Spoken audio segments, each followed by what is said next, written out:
In the unforgiving wilderness of Montana, a man who'd buried his heart with his family heard a child's cry from the depths of an abandoned well. What he pulled from that darkness wasn't just a little girl, it was a second chance he never asked for. But when she looked up at him with dirt-streaked cheeks and said, "You need a wife, and I need a dad," Logan Hale's carefully constructed walls began to crumble. This is a story of survival, redemption, and the family we choose when fate refuses to let us die alone. Stay with me until the end of this journey, hit that like button, and comment what city you're watching from. I want to see how far this story travels across the world.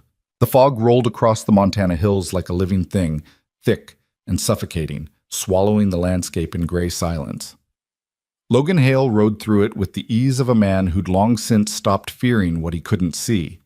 His horse, a steel-gray quarter horse named Ash, picked its way carefully along the ridge trail, ears swiveling at every sound the mist carried and distorted.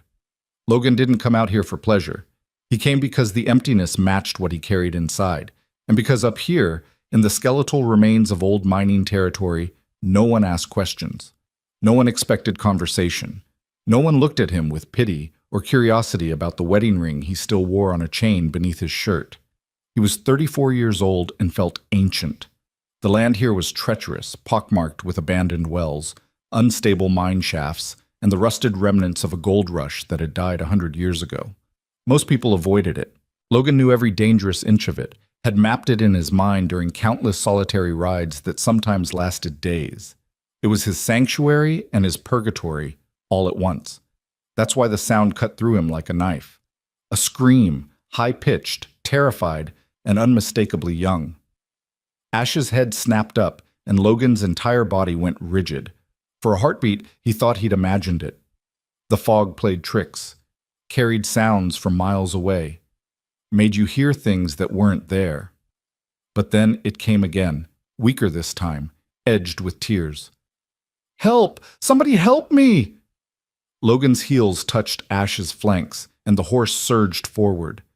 They moved fast despite the poor visibility, Logan trusting his mount's instincts as much as his own memory of the terrain. The voice came from the east, toward a section of collapsed mining operations he'd marked as particularly dangerous. "I'm coming!" he shouted into the fog, his voice rusty from disuse.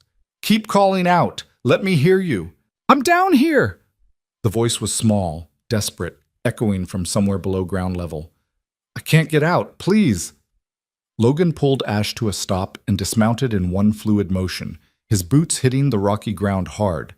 He grabbed the rope coiled on his saddle and moved forward carefully, testing each step. The fog was thinner here, burned off by the late morning sun that struggled to penetrate the cloud cover. And then he saw it. An old well shaft, its wooden covering rotted away and collapsed inward, leaving a gaping hole in the earth about 4 feet across. The stones that had once ringed it were scattered and broken. Logan dropped to his knees at the edge and peered down into the darkness. 15 feet below, illuminated by the pale light filtering through the fog, a child stared up at him. She couldn't have been more than 5 or 6 years old. Her dark hair was tangled with dirt and debris, her face streaked with mud and tears. Her jacket, too thin for this weather, was torn at the shoulder, and he could see scrapes on her small hands where she'd tried to climb the slick stone walls. But what struck Logan most wasn't her size or her injuries, it was her eyes.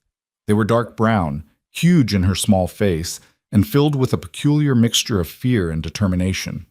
She wasn't hysterical, she wasn't frozen in panic. She was looking up at him like she'd been waiting for him specifically. "Hi," she said, and her voice cracked. "I've been down here a really long time." Logan's throat tightened. "I know, sweetheart. I'm going to get you out. Are you hurt?" She considered this seriously, looking down at herself like she was taking inventory. "My knee hurts and my hands, but I don't think anything's broken." She said it clinically, like she'd had experience assessing injuries. That sent a cold finger down Logan's spine. "That's good. That's real good." He was already uncoiling the rope, his hands moving with practiced efficiency despite the tremor that wanted to start in his fingers. A child, alone in the wilderness. How long had she been down there? "What's your name?" "Nora." She wiped at her face, smearing the dirt. Are you a cowboy? Despite everything, Logan's mouth twitched. Something like that. Nora, I'm Logan. I'm going to lower this rope down, and I need you to hold on tight while I pull you up. Can you do that? I think so. But she sounded uncertain now, looking at the rope and then at the walls around her. What if I fall? You won't fall. I promise. He tied a loop in the rope large enough for her to slip over her shoulders and under her arms. I've pulled up a lot heavier things than you, trust me. He lowered the rope carefully, feeding it down hand over hand. Nora reached for it eagerly, her small fingers grasping the hemp. It took her 3 tries to get the loop positioned correctly. Her arms were shaking, and Logan realized she was probably close to exhaustion and hypothermia. The well was cold and damp, a perfect environment for draining a small body's heat. Got it, she called up, her voice stronger now that escape was imminent. Hold on tight. Keep your arms close to your body. Logan braced himself, legs apart, and began to pull. She was light, terrifyingly light, and came up easier than he'd expected. But halfway up, her grip faltered, and she swung sideways toward the wall with a small cry. I've got you!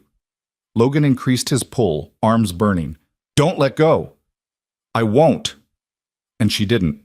Her jaw was set, her eyes squeezed shut, and she held on with a ferocity that seemed impossible for someone so small. Logan pulled her up and over the lip of the well in one smooth motion, then grabbed her under the arms and pulled her away from the edge. She collapsed against him, shaking violently, her small body racked with shivers and probably adrenaline crash. He did something he hadn't done in 3 years. He held a child. She was solid and real against his chest, her heart hammering like a frightened bird's. She smelled like dirt and fear and something sweet, maybe the shampoo her mother used. Logan's arms came around her automatically, and for a moment he couldn't breathe. Sarah would have been 7 now, almost Nora's age. You're okay, he heard himself say, his voice rough. You're safe now. Nora didn't let go immediately. She pressed her face against his worn canvas jacket and shook, her small hands fisted in the fabric. Logan held her and stared at nothing, seeing everything, memories he'd buried deep, threatening to surface. Finally, she pulled back and looked up at him. Her face was a mess of tears and dirt, but she was smiling, actually smiling. You came, she said simply, like she'd known he would. Of course I came. What are you doing all the way out here? Where are your parents? Logan looked around the fog-shrouded landscape, seeing nothing, hearing nothing but the wind and Ash's quiet breathing. Nora's smile faded. Just my mom, and I don't know where she is. We were camping, but then... She trailed off, her eyes getting distant. She told me to run and hide, so I did, but then I fell. Every instinct Logan had honed in his years as a ranch foreman and father screamed danger. Why did she tell you to run? But Nora just shook her head, her jaw setting in a stubborn line. I'm not supposed to talk about it. Logan didn't push. Whatever had put a child alone in the wilderness with instructions to hide was trouble he didn't need, but he couldn't exactly leave her out here. He shrugged out of his jacket and wrapped it around her small shoulders. It swallowed her, hanging almost to her knees. We need to find your mother. Do you remember which direction you came from? Nora pointed vaguely west, toward the deeper hills. That way, I think. But I was running for a long time. Okay. Logan stood and lifted her easily, settling her against his hip like it was the most natural thing in the world. His body remembered, even if his mind had tried to forget. We'll head west, see what we can find. You warm enough? She nodded against his shoulder, but he could still feel her shivering. He carried her to Ash, who turned his large head to inspect this new addition with patient curiosity. Nora's eyes went wide. He's huge. He's gentle. Logan mounted with Nora held securely, then settled her in front of him, keeping one arm locked around her waist. She fit perfectly in the circle of his arms, small and trusting. You ever ridden a horse before? No? But she didn't sound scared. She reached out tentatively to touch Ash's mane, her small fingers tangling in the coarse hair. What's his name? Ash. That's a good name. She leaned back against Logan's chest, seemingly content now that she was safe and warm. Are you married? The question came out of nowhere, delivered in that blunt way children have of asking exactly what they're thinking. Logan's jaw tightened. No. Oh, Nora absorbed this. Do you have kids? No. The word came out harder than he intended, and he felt her tense. He forced himself to soften his voice. Not anymore. Did they die? Logan's hands tightened on the reins, and Ash shifted, feeling his tension. He should change the subject. Deflect. Tell her it wasn't something they needed to talk about, but something about this child, this strange, fearless little girl who'd survived alone in a well, made him answer honestly. Yes. I'm sorry. And she sounded it. Her small hand came to rest on his arm, a gesture of comfort that nearly broke him. That must make you very sad. It does. They rode in silence for a few minutes, following a game trail that wound through the hills. The fog was starting to burn off, revealing the harsh beauty of the Montana landscape, rocky outcrops, stubborn pine trees, and endless sky. Then Nora spoke again, and her words stopped Logan's heart. You need a wife, and I need a dad. Maybe we could help each other. Logan pulled Ash to a halt. He looked down at the small head resting against his chest, at the tangle of dark hair and the thin shoulders under his too large jacket. Nora. I'm just saying, she interrupted with the perfect logic of a 6-year-old. You're sad because you don't have a family anymore. And my mom and me, we don't have anybody either, and you seem really nice, so maybe... She trailed off, suddenly shy. Logan didn't know what to say. Part of him wanted to laugh at the absurdity of receiving a marriage proposal from a child in a wilderness rescue. Part of him wanted to cry at the raw loneliness in her voice that mirrored his own. Let's find your mom first, he said finally, his voice gentle. Then we can worry about the rest. Okay. Nora seemed satisfied with this response. She settled back against him, her breathing starting to even out. But think about it. Despite everything, the strangeness of the situation, the danger that had sent this child running, the memories threatening to overwhelm him, Logan felt something crack inside him, something that had been frozen solid for 3 years. He didn't know if it was hope or just the first thaw before more pain, but he felt it. They rode west. The terrain grew rougher, the hills steeper. Logan kept Ash to a careful walk, scanning constantly for any sign of human presence. Nora dozed against him, exhausted from her ordeal, occasionally stirring to murmur something he couldn't quite catch. It was nearly noon when he spotted the campsite. It was tucked into a shallow ravine, partially hidden by scrub pine and rock formations. A small tent, old and patched, was set up near a cold fire ring. Supplies were scattered around, not strewn like there had been a fight, but packed up hastily, like someone had been preparing to leave in a hurry. Nora. Logan shook her gently. Wake up. Is this your camp? She blinked awake, disoriented for a moment, then focused on the tent. Her entire body went rigid. Yes, she whispered. But where's my mom? Logan dismounted carefully, keeping Nora in his arms until he could set her on her feet. Stay close to me. He approached the campsite cautiously, every sense alert. The tent flap was open, revealing a neat interior, sleeping bags, a few clothes, some books. Nothing valuable, nothing that screamed wealth or targets worth pursuing, but everything about this spoke of people running, living rough, staying mobile. Elena! Nora's voice cracked as she called. Mom! Where are you? No answer, just the wind through the pines and the distant call of a crow. Logan did a quick circuit of the area, reading the ground like text.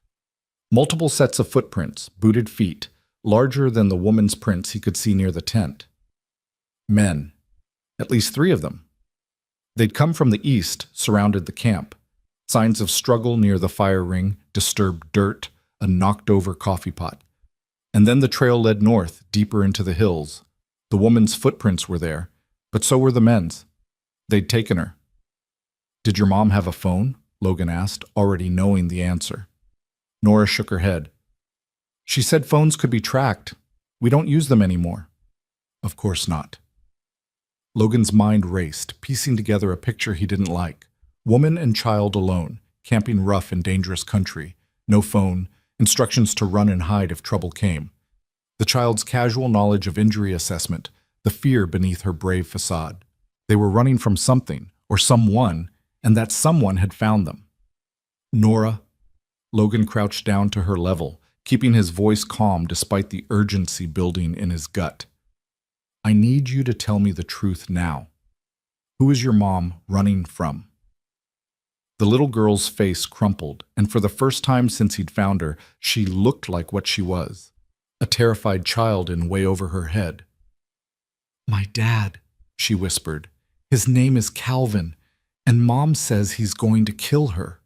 Logan felt ice in his veins. Domestic violence, pursuit across state lines, a man dangerous enough to track his ex through wilderness. This was worse than he'd thought. How long have you been running? 6 months. Maybe longer. I don't know anymore. Tears spilled down her cheeks. We had a house, and I had school and friends, but then Dad hurt Mom really bad, and she took me and we left in the middle of the night. We've been moving ever since. And he's found you. He always finds us. Nora's voice was hollow, hopeless. Mom tries so hard, but he always finds us eventually. Logan stood, his mind already working through options. He could take Nora to town, report this to the sheriff, let the law handle it. That was the smart play, the safe play. But the tracks were fresh, maybe 2 hours old at most. By the time he got to town, got the law involved, got a search party organized, it would be dark. And a man violent enough to chase his family across multiple states wouldn't hesitate to kill once he had what he wanted. The smart play would take too long. Logan looked down at Nora, at her tear-streaked face and her desperate eyes. He saw Sarah. He saw every child who'd ever needed protecting. He saw a chance to do something right, something that mattered, for the first time in 3 years. He made a decision that would change everything. I'm going to find your mother, he said, his voice carrying a certainty he hadn't felt in years. And I'm going to bring her back. Nora's eyes went wide. But there are 3 of them, maybe more, and they have guns. So do I. Logan moved to Ash and pulled his rifle from its saddle holster. It was a Winchester 1894, well-maintained and familiar as his own hand. And I know this country better than any of them. What about me? Logan looked at the campsite, thinking fast. Can you ride a horse by yourself? I don't know. I've never tried. Then you're about to learn. He lifted her back onto Ash's saddle, this time settling her in the seat alone. Ash is the gentlest horse in Montana. You hold the reins like this. He positioned her small hands. If you need him to go, you tap his sides gently with your heels. To stop, you pull back and say, "Whoa." Think you can do that? Nora nodded, her jaw set with determination. Where am I going? See that trail? Logan pointed to a clear path that led southeast. Follow it for about 3 miles. You'll come to a valley with a creek running through it. My ranch is there, a log house with a red barn. You can't miss it. His name's on the mailbox, Hale. Take Ash to the barn, put him in a stall, and wait for me in the house. The door's unlocked. You're not coming with me? I have to go get your mom, but I promise you, Nora, I will come back. Both of us will. He held her gaze, letting her see the truth in his eyes. You saved yourself from that well by being brave. Now I need you to be brave a little bit longer. She stared at him for a long moment, this strange child who dropped into his life like fate itself. Then she nodded. Okay, but you have to promise you'll come back. I promise. Logan adjusted the stirrups for her shorter legs, checked that she was secure. If I'm not back by dark, there's a CB radio in the kitchen. Channel 4, call for help. Can you remember that? Channel 4. Nora gathered the reins with surprising competence. Logan? Yeah? Thank you for finding me. He reached up and squeezed her small hand just once. Thank you for calling out. He stepped back and slapped Ash's rump lightly. The horse started forward, responding to Nora's tentative heel pressure, and Logan watched them disappear down the trail. Once they were out of sight, he turned north and began to run. He was alone in the Montana wilderness, armed with nothing but a rifle and a promise to a child, chasing after 3 armed men who had a 2-hour head start and a hostage. It was the first time in 3 years Logan Hale had felt truly alive. The trail was easy to follow at first. 3 men and a woman, the woman's footprints showing signs of stumbling, of being pulled along. They weren't trying to hide their tracks. They felt safe, confident in these hills. That arrogance would be their first mistake. Logan moved fast, using a ground-eating lope that he could maintain for miles. The years of grief had kept him lean and hard, and his body remembered this work, tracking, hunting, surviving in country that didn't forgive mistakes. He'd grown up in these hills, had learned wilderness skills from his father and grandfather before him. Men from softer places, men who'd tracked by phone and GPS, wouldn't know what they were up against. Within an hour, he'd closed the gap to under a mile. He could see disturbed brush from their passage, still slowly springing back. Fresh broken twigs. A place where they'd stopped to rest. And blood. Not much. A few drops on a flat rock. But enough to tell Logan that the woman, Elena, Nora had called her, was injured. His jaw tightened and he moved faster. The terrain was climbing now, the hills giving way to rockier ground. Dangerous footing. The trail showed the group slowing down, picking their way more carefully. Logan used shortcuts, paths only someone who knew this country intimately would recognize. He scaled a rock face that let him cut off a quarter-mile of switchbacks, his fingers finding holds with practiced ease. From the ridgetop, he finally saw them. 4 figures moving along a rocky trail below, maybe 800 yards ahead. 3 men in outdoor gear that looked new and expensive, the kind city people bought when they wanted to play at wilderness. And between them, supported roughly by 2 of the men, a woman with dark hair. Logan dropped into cover behind an outcrop and studied them through his rifle scope. The men were in their 30s or 40s, fit but not military. One of them, the one leading the group, had a handgun on his hip. The others didn't show weapons, but that didn't mean they weren't armed. They were dragging Elena more than walking with her. Her left ankle was swollen, visible even at this distance. That's where the blood had come from, a bad sprain or possibly a break aggravated by forced marching. And the man in the lead, the one who kept grabbing Elena's arm when she faltered, even at this distance, Logan could see the casual cruelty in the gesture. Calvin Wright. Had to be. Logan settled his breathing, considering options. He had the high ground and the skill to make a shot from here. But a rifle shot in these hills would echo for miles, and if he missed or if the other men were armed, Elena could be killed before he could help her. He needed to get closer, needed to create a situation where the odds weren't 3-1. He needed to be smart. Logan circled wide, using the terrain to stay out of sight, moving parallel to their course. They were heading toward an old mine entrance he recognized, one of dozens that pocked these hills. Probably planning to hole up there until dark, or maybe planning to... He didn't want to think about what they might be planning. The mine entrance was maybe a mile ahead, set into a rocky hillside with limited approaches. But Logan knew something they didn't. That mine had a second entrance, a collapse hole about 200 yards from the main opening, hidden by scrub oak and careful to reach. Dangerous, but possible. He could get ahead of them. Logan poured on speed, abandoning stealth for urgency. He had to reach that mine first, had to get into position. His lungs burned, his legs ached, but he pushed through it, driven by something he'd thought died with his family. Purpose. He reached the collapse hole with maybe 10 minutes to spare, barely enough time to catch his breath and prepare. The opening was tight, partially choked with rocks and old timber, but he squeezed through and dropped into the darkness beyond. The mine tunnel was pitch black and smelled of damp earth and rot. Logan pulled a small flashlight from his pocket. He never went into the hills without one, and moved forward carefully.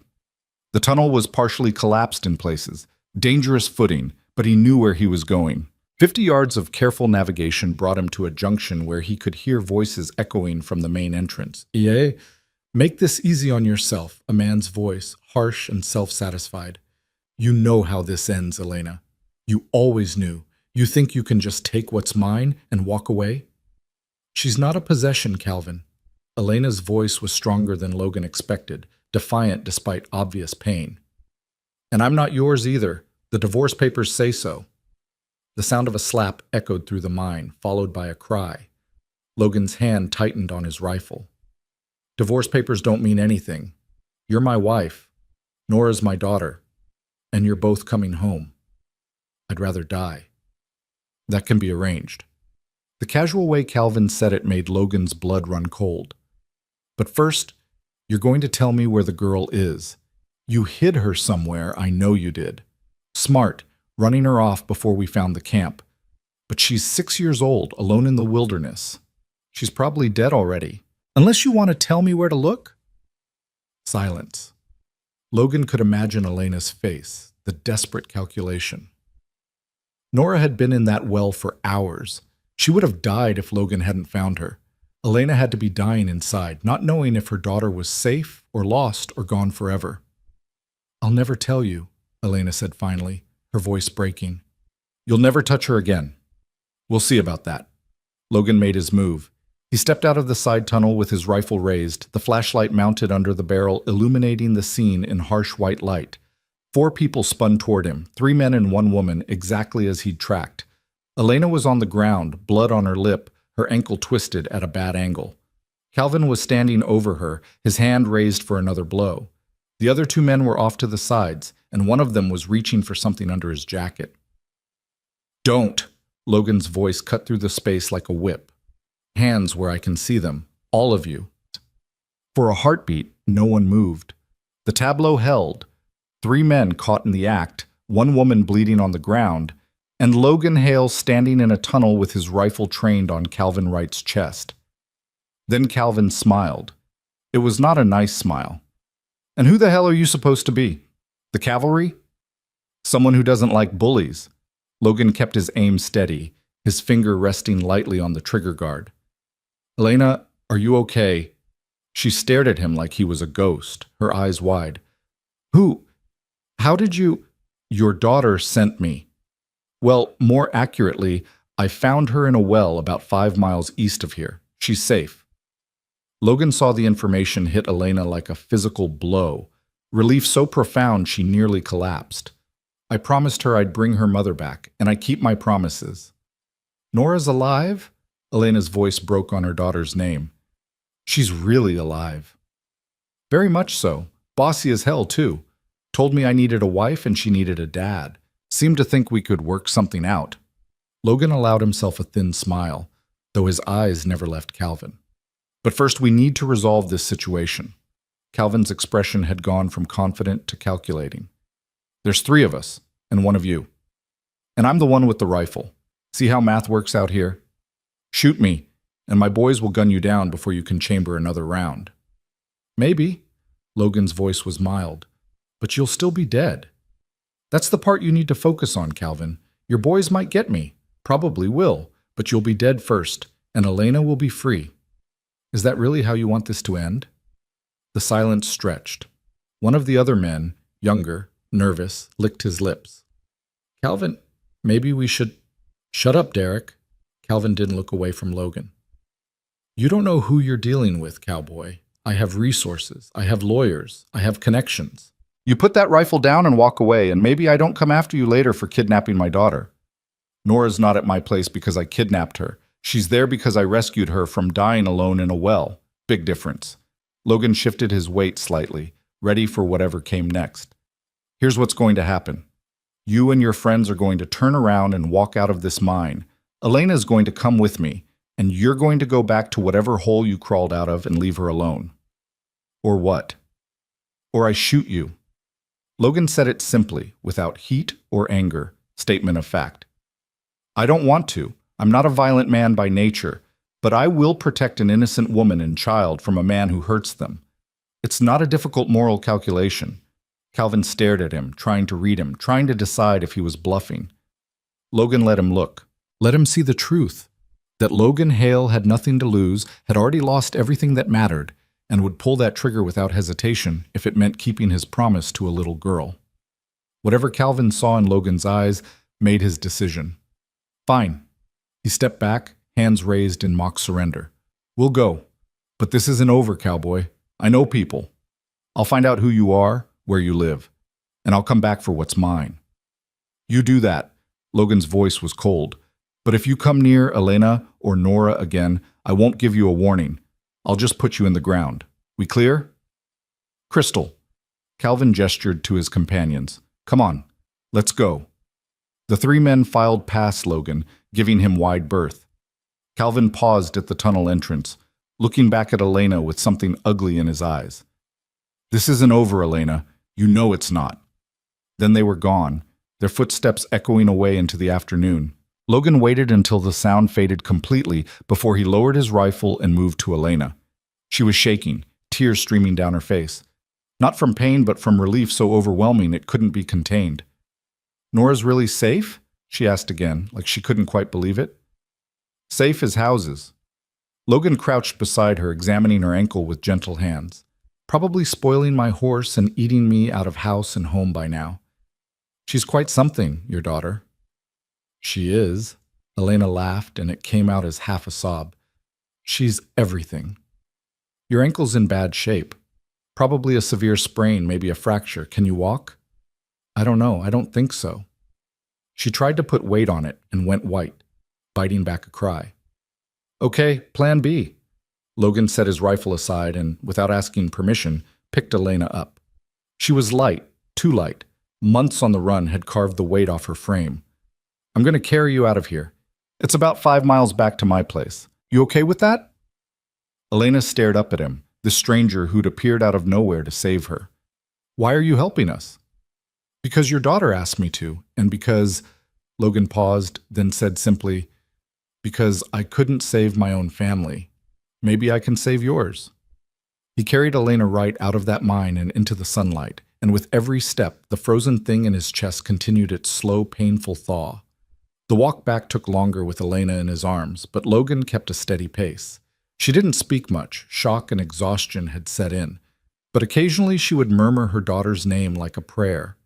When they finally crested the last hill and saw the valley below, with Logan's ranch spread out like something from a simpler time, Elena gasped. "It's beautiful." "It's home." And maybe, Logan thought, looking down at the woman in his arms and thinking of the fierce little girl waiting for them, it could be home for more than just him. They descended toward the ranch as the sun began its slide toward evening, painting the Montana sky in shades of gold and red, and waiting in the barn doorway, small and determined and whole, was Nora, who started running the moment she saw them. "Mom! Mom!" Elena was crying again, and Logan set her down carefully so mother and daughter could collapse into each other's arms. He stood back and watched the reunion, feeling like an intruder on something sacred, until Nora looked up at him with those serious dark eyes and said, "I knew you'd keep your promise." "Always will," Logan said, and meant it. As twilight settled over the ranch and Logan helped Elena inside while Nora chattered about every detail of her adventure, something fundamental shifted in the universe. A man who'd been dead in all the ways that mattered began, slowly and painfully, to come back to life. And a family, broken and scattered and running, found, in the most unlikely place, something they'd almost stopped believing in. They found sanctuary. Part 2. A fragile hope. The ranch house was dark when they arrived, but Logan had left the porch light on, a habit from years of coming home late. Now it served as a beacon, warm and welcoming in the gathering dusk. He helped Elena up the steps while Nora darted ahead, already comfortable in this place that had become her refuge. "The couch pulls out into a bed," Logan said, guiding Elena through the door. "You'll sleep there tonight. Nora can take the guest room upstairs." Elena looked around the interior with wide eyes. The house was simple but well kept. Log walls, worn furniture that had clearly seen decades of use, photographs on the mantel that Logan quickly moved past. A bachelor's home, but clean and organized in a way that spoke of discipline rather than comfort. "I can't impose," Elena started, but Logan cut her off with a look. "You can barely walk. You've been running for months, and your daughter just survived falling in a well. You're not imposing. You're staying." He said it with finality, then softened his tone. "At least until you figure out what comes next." Nora appeared from the kitchen, a glass of water in her hands. "I found the cups," she announced proudly, "and there's food in the fridge. Real food, Mom, not just granola bars."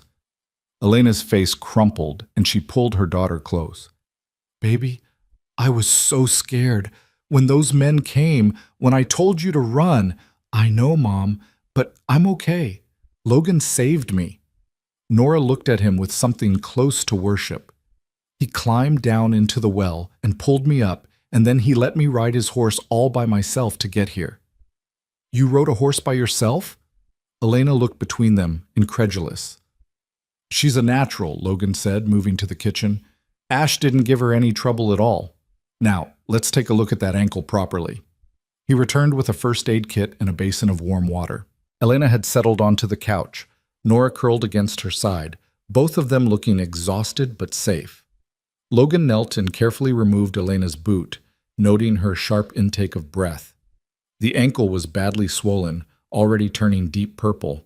Logan probed it gently with experienced fingers, watching Elena's reactions. I don't think it's broken, he said finally, but it's a bad sprain. You need to keep it elevated and iced for the next few days. No walking on it. I don't have a few days, Elena said, tension returning to her voice. Calvin will come back. He always comes back. We need to leave before... You're not going anywhere on that ankle. Logan wrapped it carefully with an elastic bandage, his movements efficient.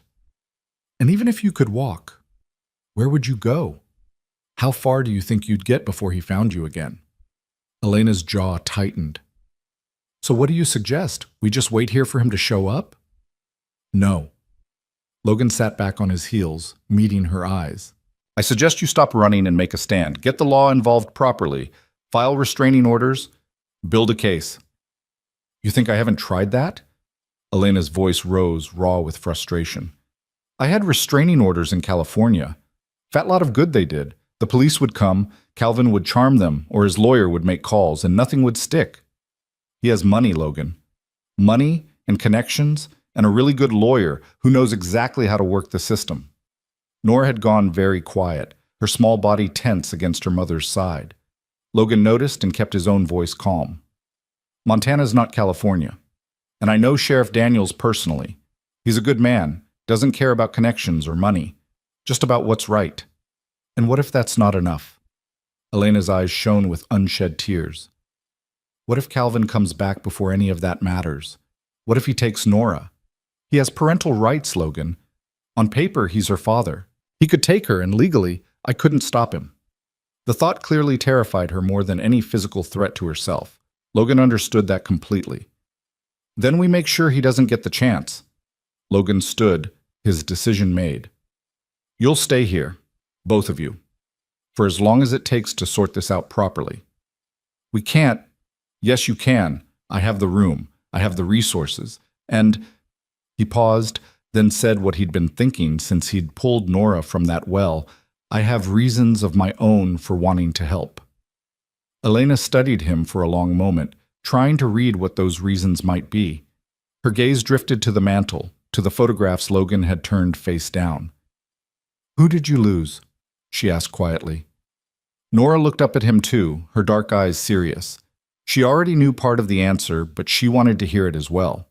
Logan was silent for so long they probably thought he wouldn't answer. Then, slowly, he walked to the mantel and turned one of the frames right side up. A family photograph taken 4 years ago on a summer day that had been full of laughter and light. A woman with kind eyes and auburn hair smiling at the camera. A little girl, maybe 3 years old, grinning with her front teeth missing. And Logan, younger and whole, his arms around both of them. My wife, Jennifer. My daughter, Sarah.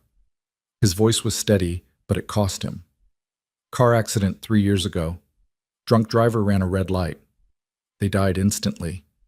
Nora slipped from the couch and came to stand beside him, looking at the photograph with the intensity of someone who understood loss. She was pretty, she said softly. Your daughter. She looks happy. She was. They both were. Logan set the frame down, but he left it facing out this time. After it happened, I stopped living. I kept breathing, kept working, but I wasn't really here, just going through motions. What changed? Elena asked. Logan looked at Nora, this fierce little girl who'd proposed marriage within an hour of meeting him. Someone reminded me that there are still people who need help, that maybe I'm not done yet. The moment stretched between them, heavy with understanding. Elena's expression softened, some of her defensive walls coming down. Thank you, she said, for everything, for finding Nora, for coming after me, for this, all of it. You're welcome. Now, Logan moved toward the kitchen again, needing to break the intensity. Let's figure out food. I'm betting neither of you has eaten properly in days. Weeks, Nora admitted cheerfully, following him. We've been eating a lot of canned beans. Logan opened his refrigerator and surveyed the contents. He wasn't much of a cook. Years alone had reduced his meals to functional rather than enjoyable, but he could manage something better than canned beans. How about eggs and toast? Maybe some bacon? Bacon? Nora said the word like it was a prayer. Real bacon? The realest. Logan pulled out the ingredients and got to work. Nora perched on a stool at the kitchen counter, watching his every move with rapt attention. From the living room, he could hear Elena shifting on the couch, probably trying to get comfortable with her injured ankle. Logan? Nora's voice was small. Are you mad that I said that thing? About you needing a wife and me needing a dad? He cracked eggs into a pan, considering his answer. No, I'm not mad. Surprised, maybe, but not mad. It's just, Mom tries really hard, but she's sad all the time and scared, and I thought if she had someone to help, someone strong like you, maybe she wouldn't have to be scared anymore. Nora swung her legs, not quite reaching the floor. And you seem really sad, too. So I thought maybe you could help each other. Logan flipped the bacon, the sizzle filling the quiet kitchen. It's not that simple, kiddo. People are complicated. You can't just decide to be a family because it makes sense on paper. Why not? Because... Logan paused, trying to find words a 6-year-old would understand. Because families are built on more than need. They're built on trust and time and... Love? Nora supplied helpfully. Yeah, love. But love can grow, can it? Mom says plants start as tiny seeds, but if you give them water and sun and time, they grow into something beautiful. Nora tilted her head, wise beyond her years. Maybe people can be like that too. Logan looked at this child who'd been through hell and somehow still believed in hope, in growth, in the possibility of beautiful things emerging from tiny seeds. Something in his chest, that frozen thing that had started to crack, shifted again. Maybe they can, he admitted. They ate together in the living room, Elena on the couch with her ankle elevated, Nora sitting cross-legged on the floor, and Logan in his worn armchair.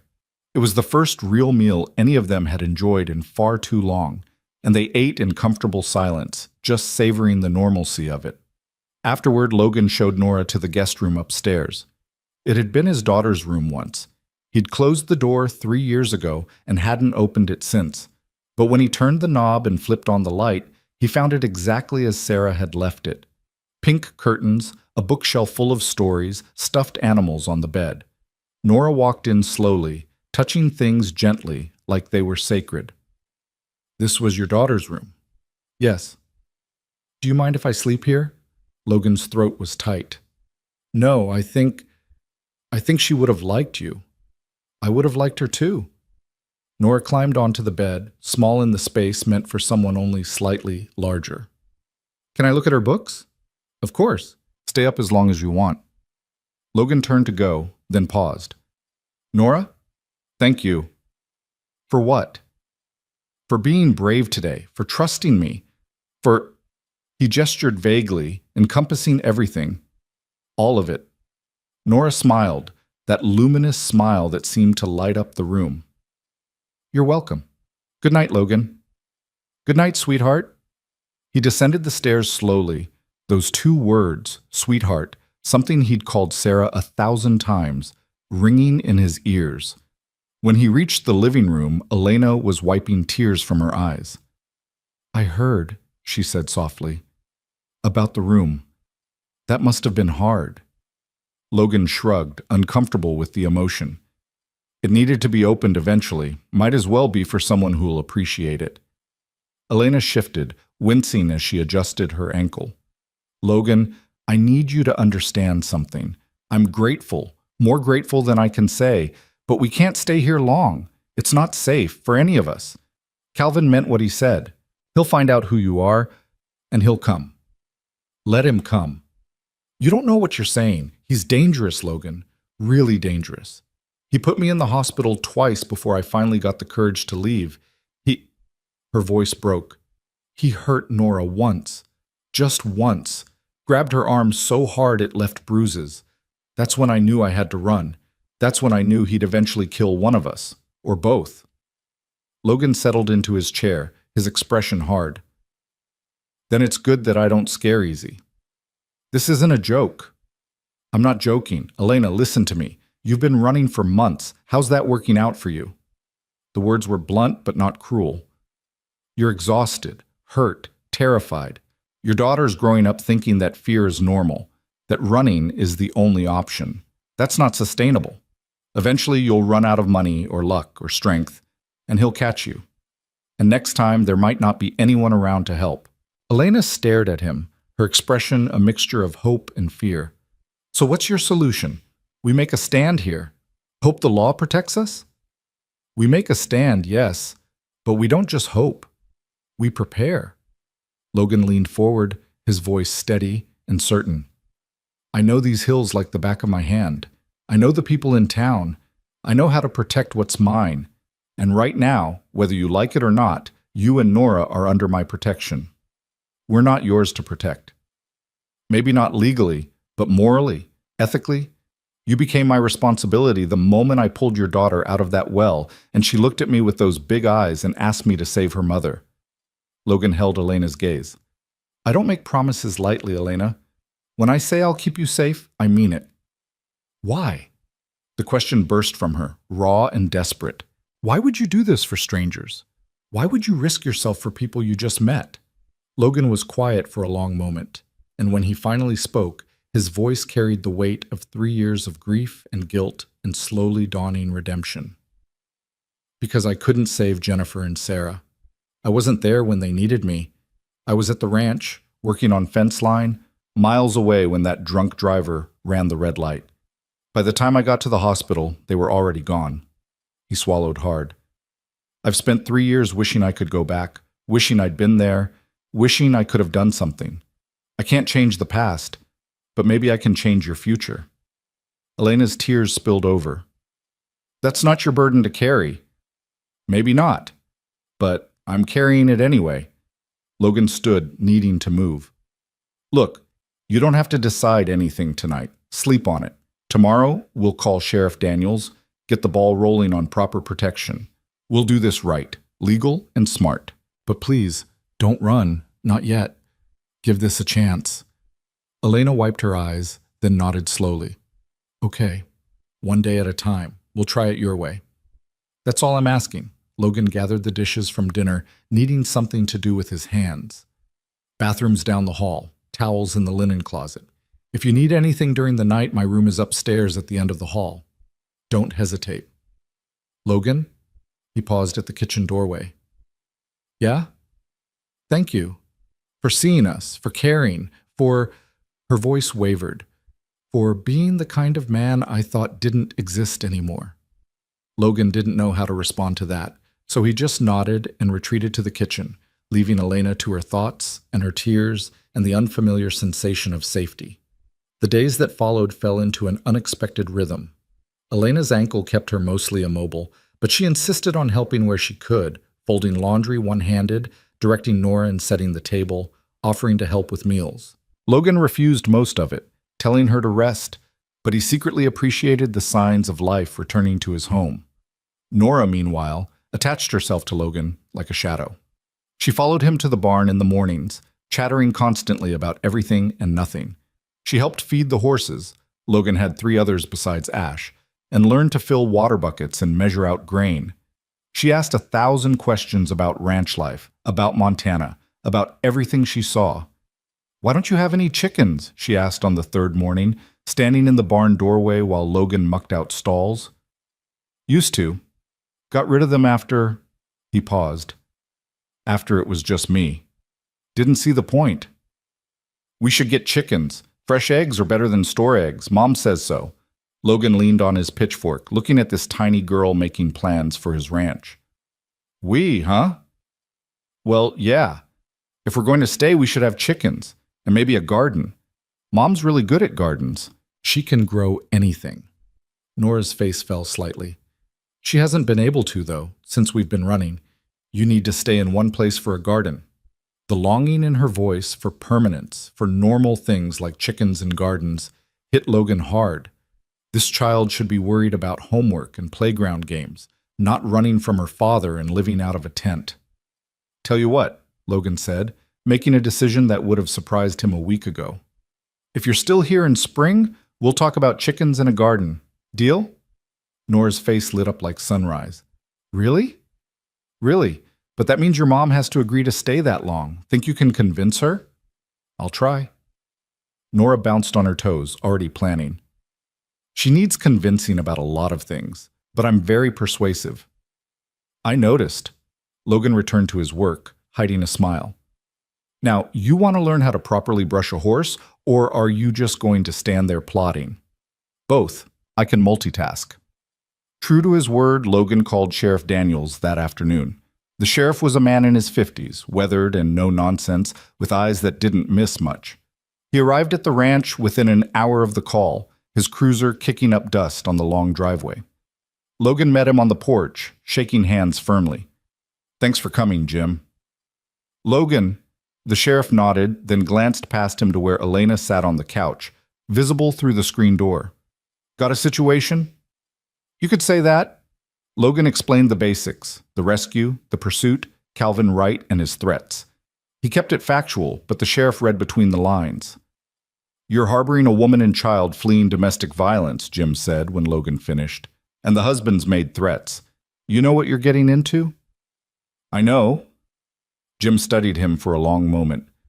"Haven't seen you take interest in much of anything for 3 years, Logan. Now suddenly you're playing protector to strangers?" "They're not strangers anymore." Logan's voice was firm. "And they need help. Proper legal help. Can you provide that?" The sheriff was quiet, thinking. Then he nodded. "Let me talk to the woman. Get her statement. Then we'll see what we can do." Elena was nervous talking to the sheriff, her hands twisting in her lap as she recounted months of abuse, of running, of fear. Nora stayed upstairs during the conversation, but Logan could hear her moving around in Sarah's room, probably listening through the floorboards. Jim took notes, asked careful questions, and didn't judge. When Elena finished, he sat back and sighed. "Mrs. Wright. Ms. Wright. The divorce was finalized 2 months ago. Ms. Wright, I'm going to be straight with you. Montana can issue a protection order, but enforcement is tricky with someone who has resources and doesn't respect the law. The fact that he tracked you here, assaulted you, and made threats, that's all good for the case, but it might not be enough," Elena finished, her voice hollow. "It might not be fast enough," Jim corrected gently. "The wheels of justice turn slow. In the meantime, you need to be smart. Stay somewhere safe. Don't go anywhere alone. Document everything." He glanced at Logan. "You planning to let them stay here?" "For as long as they need." "And you understand that if Calvin Wright comes back, things could get ugly?"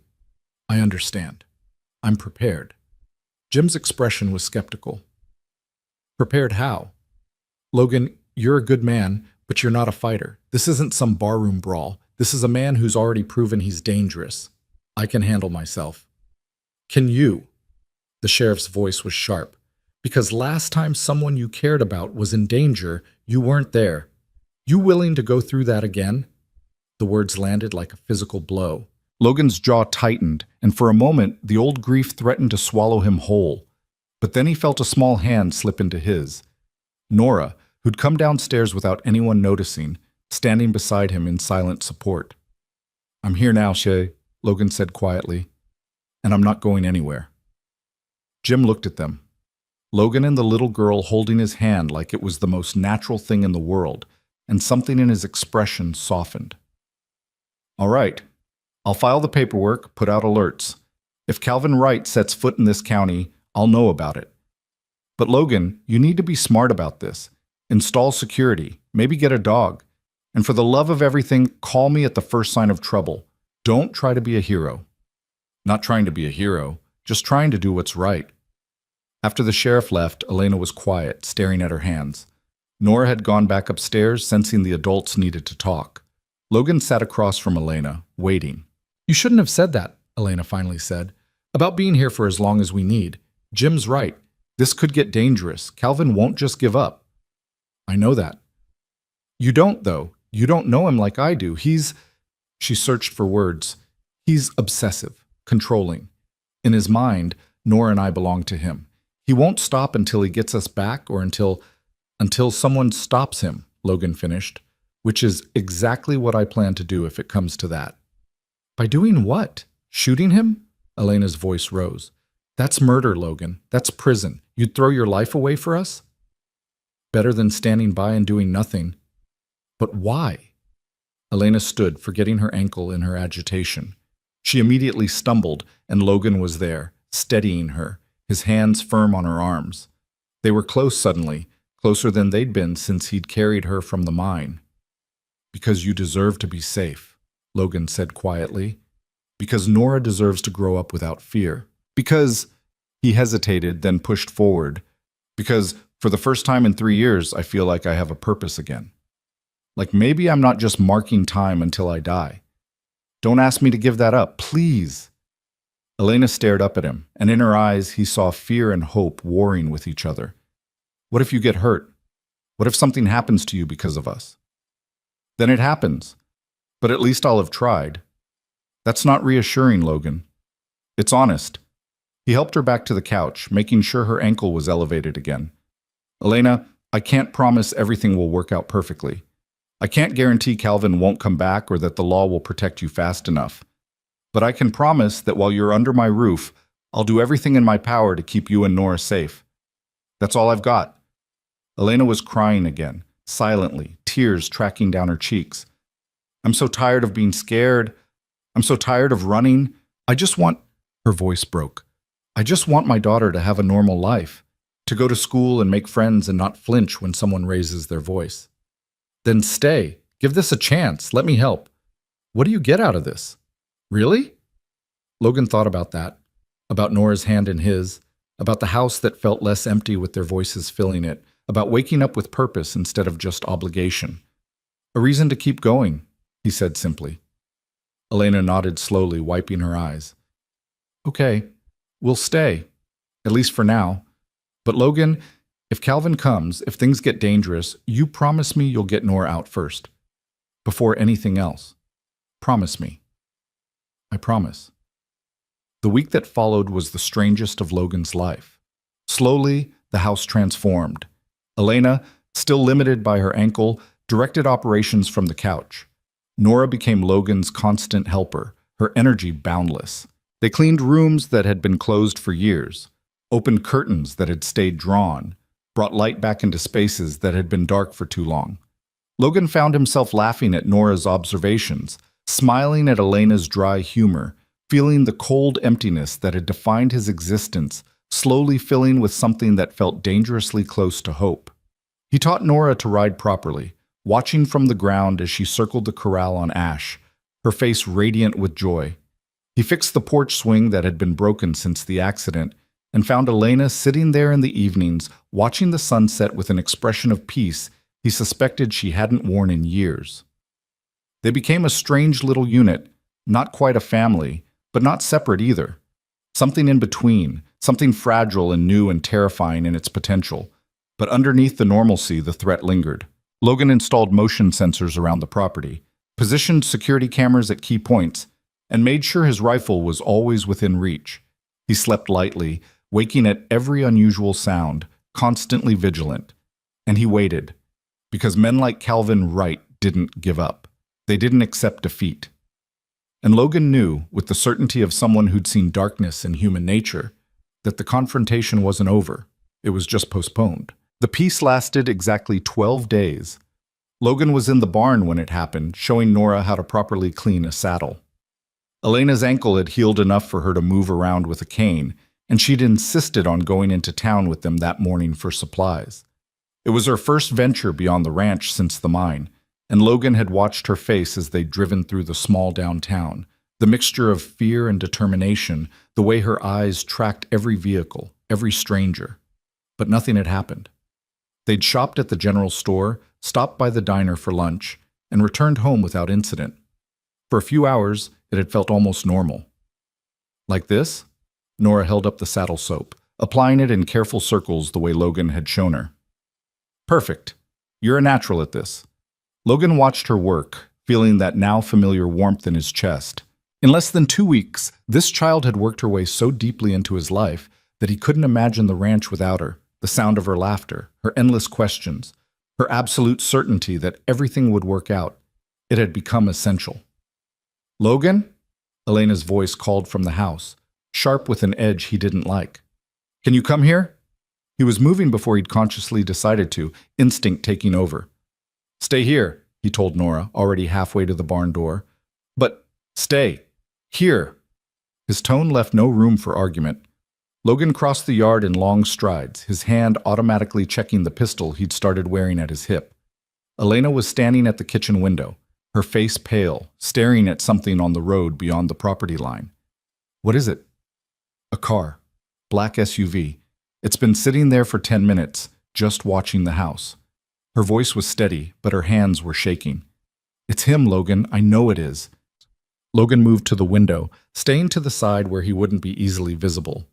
Sure enough, a black Escalade sat on the road about 200 yards from the ranch entrance. The windows were tinted, making it impossible to see inside, but the vehicle's presence was deliberate, threatening. "Could be anyone," Logan said, but he didn't believe it. "It's him." Elena's certainty was absolute. "He wants me to know he found us, wants me to be scared." "Is it working?" She looked at him with dark eyes that held too much experience with fear. "Terrified, but I'm not running this time." "No, you're not." Logan pulled out his phone and dialed Sheriff Daniels. "Jim?" "Got a situation at the ranch." "Black Escalade, been sitting on the road watching the house for about 10 minutes. "Yeah." "Yeah, I think so." "All right, we'll wait." He hung up and turned to Elena. "Sheriff's on his way. Should be here in 15 minutes. In the meantime, we sit tight." "What about Nora?" "She's in the barn. Safe." Logan moved toward the door. "I'm going to get her, bring her inside. You lock the doors behind us. Don't open them for anyone but me or Jim. Understand?"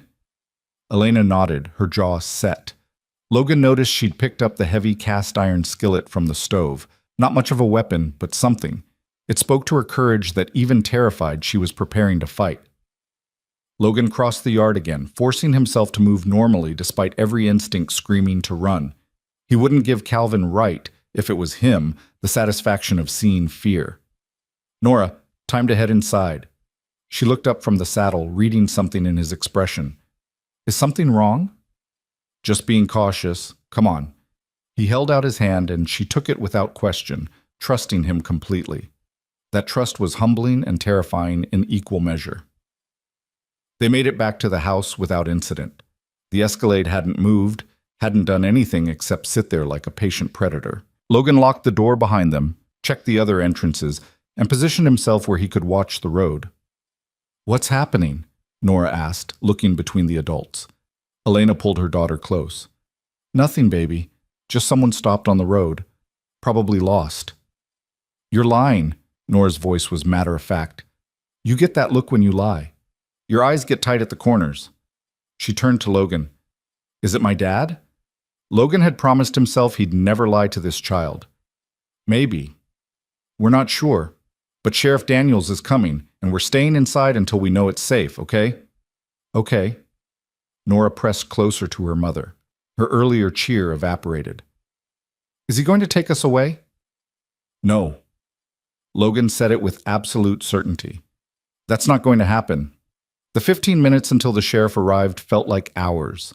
The Escalade didn't move, didn't leave, just sat there, a dark presence that radiated menace. Logan kept one hand on his pistol and his eyes on the road, while Elena held Nora and murmured reassurances that fooled neither of them. Finally, Sheriff Daniels' cruiser appeared, lights off but moving with purpose.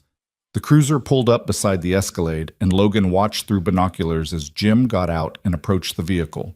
The driver's window rolled down, but Logan couldn't see who was inside. The conversation lasted maybe 2 minutes. Then the Escalade's engine started and it pulled away, heading back toward town.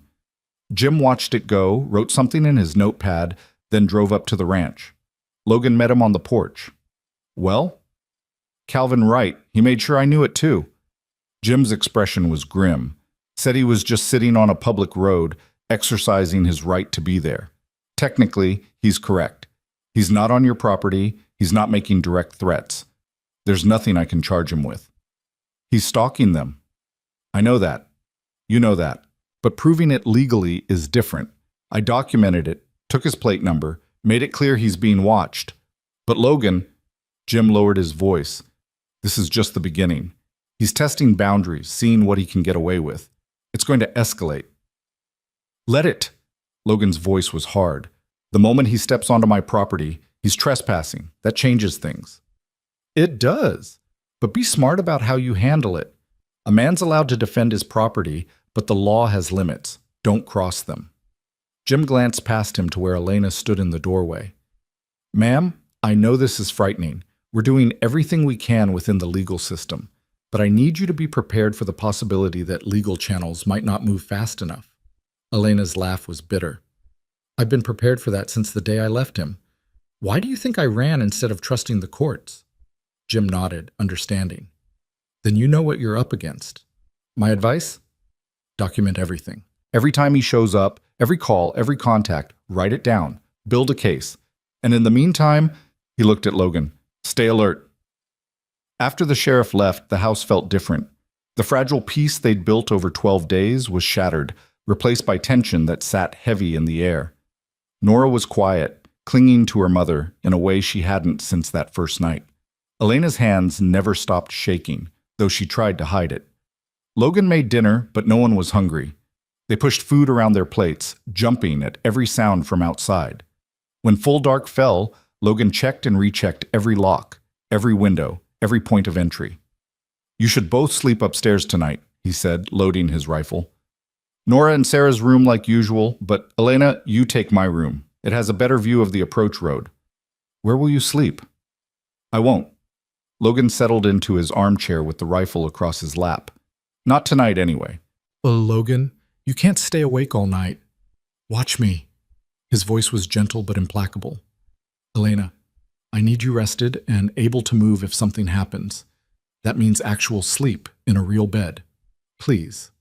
She wanted to argue. He could see it in her eyes. But exhaustion and fear won out. All right, but if anything happens, you'll be the first to know. He listened to them move upstairs, the soft murmur of Elena tucking Nora into bed, the creak of floorboards as she made her way to his room. Then silence, broken only by the normal sounds of night, wind through the pines, the distant call of an owl, ash nickering softly in the barn. Logan sat in the dark and waited. Nothing happened that night or the next day. But the morning after, when Logan went to feed the horses, he found something that made his blood run cold. A photograph tacked to the barn door. Elena and Nora, taken from a distance with a telephoto lens. They were in town, from their shopping trip. Elena was smiling at something Nora had said, her guard down for just a moment. Someone had drawn a red X over both their faces. Logan tore the photo down, fury burning through him. Calvin Wright had been here, on his property, close enough to walk to the barn and leave this threat. While Logan had been inside, probably sleeping in that chair at dawn, Wright had been out here violating their sanctuary. He took the photo to the house where Elena was making breakfast. She went white when she saw it. He was here, on the property. Her voice was barely a whisper. Last night, probably, or early this morning, Logan was already on the phone to Jim. Sheriff? He escalated. Found a photograph on my barn door. Yeah, we're pressing charges. Criminal trespass, stalking, terroristic threatening. I want him arrested. But when Jim arrived and examined the photo, his expression was regretful. Logan, I want to help, but look at this objectively. There's no proof Calvin Wright put this here. No fingerprints, no witnesses, nothing tying him to it directly. Who else would it be? I believe you. But belief isn't evidence. Any lawyer worth his fee would create reasonable doubt. Could have been one of his associates. Could have been someone else entirely. Without concrete proof, then what good are you? Logan's patience snapped. A man terrorizes a woman and child, stalks them across state lines, trespasses on my property to leave death threats, and you're telling me there's nothing you can do? I'm telling you the system has limitations. I've documented everything. I'm building a case, but these things take time. We might not have time. I know. Jim's voice was heavy with frustration. I know, Logan, and I'm sorry. But if you take matters into your own hands, if you hurt this man outside the boundaries of self-defense, you'll be the one in handcuffs. Is that what you want? To leave these two alone and unprotected while you sit in a cell? Logan forced himself to breathe, to think past the rage. No. Then let me do my job, and you do yours. Keep them safe, document everything, and the moment Wright steps over the line in a way we can prove, I'll have him in custody so fast his head will spin. After Jim left, Logan sat with Elena at the kitchen table, the threatening photo between them. Nora was upstairs, deliberately kept away from this ugliness. I'm sorry, Elena said quietly. This is my fault. I brought this danger to your door. Stop that! Logan's voice was sharp. You're a victim, not the villain. Wright made his choices. You're just trying to survive them. But you're caught in the middle now, you and your home and… Her voice broke. And if something happens to you because of us, I'll never forgive myself. Logan reached across the table and took her hand. It was the first time he'd initiated touch since carrying her from the mine, and he felt her startle at the contact, but she didn't pull away. Nothing's going to happen to me, or to you, or to Nora. I'm not letting Calvin Wright destroy anything else in this world. He squeezed her hand gently. We're going to get through this. Together. Elena looked at their joined hands, then up at his face. Why are you really doing this, Logan? And don't give me that line about purpose or redemption. There's something more, isn't there? He was quiet for a long moment, debating how much truth to share. Then he decided she deserved honesty.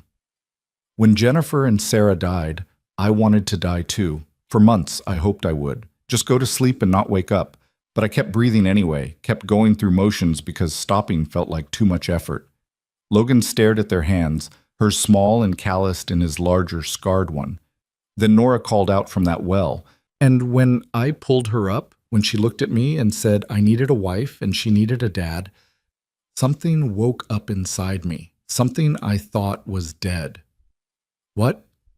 The ability to care about tomorrow, to think past just getting through today, to believe that maybe there's still good I can do in this world. He met her eyes. You and Nora gave me that. So no, this isn't just about redemption or purpose. It's about, he searched for the right words. It's about choosing life instead of just existing. You helped me do that. So I'm helping you stay alive to make that choice too. Elena's eyes filled with tears. That's the most terrifying and beautiful thing anyone's ever said to me. Terrifying how? Because I'm starting to… She stopped, shook her head. It doesn't matter. We can't afford this. Can't afford to feel things or hope for things or imagine futures that probably don't exist. Why not? Because hope hurts when it's taken away, and Calvin always takes everything away. Logan stood still holding her hand and gently pulled her up beside him. They stood close in the kitchen, the morning sun streaming through windows that had been dark for 3 years, and he saw her clearly, not as a victim or a refugee or a problem to solve, but as a woman, brave and scarred and beautiful in her brokenness. Then let's make sure he doesn't take this away too, Logan said softly. Before either of them could say more, Nora's voice called from upstairs. Mom, can I come down now? The spell broke. Elena stepped back, wiping her eyes, and called back, Yes, baby, come down. Nora thundered down the stairs with the energy of someone who'd been cooped up too long. She stopped at the bottom, looking at the adults with far too knowing eyes for a 6-year-old. Were you guys having a moment? What? Elena's face flushed. No, we were just talking about… It looked like a moment, like in the movies, right before people kiss. Nora said this with complete seriousness. You should probably kiss. I think it would make you both feel better. Nora!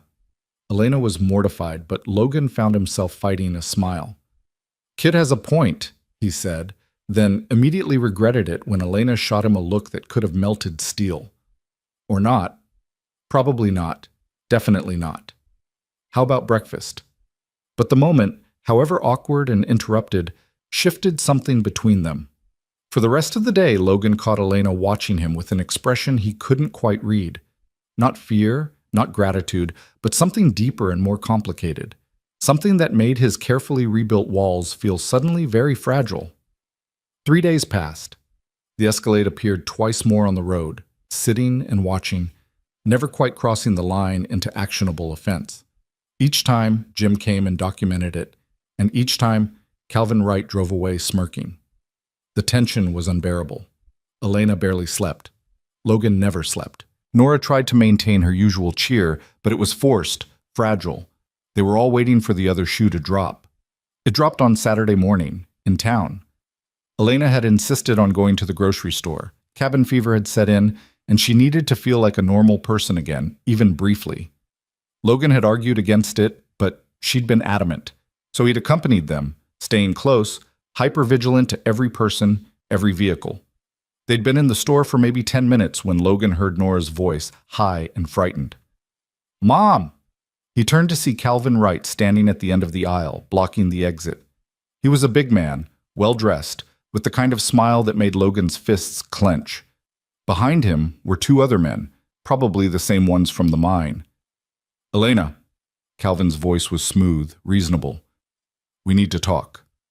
"Get away from us." Elena positioned herself in front of Nora, her entire body tense. "You have a restraining order. You're not supposed to be within 500 feet. This is a public store. I have as much right to shop here as you do." Calvin's smile widened. "And look, there's my daughter." "Hi, Nora. Did you miss Daddy?" "No." Nora's voice was small but defiant. "Go away." "That's not very nice. Mommy's been teaching you bad manners." Calvin took a step forward, and Logan moved to intercept him. "That's far enough." Calvin's eyes slid to Logan, assessing and dismissive. "The cowboy. We meet again. You know you're harboring my family, right? That could be considered kidnapping." "They're staying with me by choice. That's called hospitality." "Is it? Because from where I stand, it looks like you're interfering in a domestic matter. Playing hero to a woman who's probably told you all sorts of lies about me." Calvin's voice dropped, became conspiratorial. "She does that, you know. Lies, manipulates, makes herself out to be the victim when really she's just unstable. Running from place to place, dragging my daughter through hell, refusing to let me be a father." "I've seen her injuries," Logan said flatly. "Seen the fear in her eyes, seen the way her daughter flinches at raised voices. Don't stand there and gaslight me about who the victim is." Calvin's expression hardened. "You don't know what you're talking about. Elena, this is your last chance. Come home. Bring Nora. We'll forget all this unpleasantness. Be a family again." "We were never a family. We were hostages." Elena's voice was steady despite her fear. "And I'd rather die than go back." "That can be arranged." Calvin said it quietly, and Logan saw the flash of pure rage beneath the civilized veneer. This man was dangerous, not just violent, but unhinged in his obsession. "Are you threatening her?" Logan asked, his voice carrying deliberately.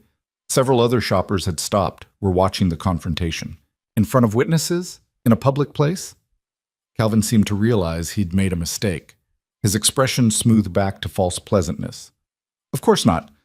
I'm just trying to have a conversation with my ex-wife about our daughter's welfare. Is that a crime?"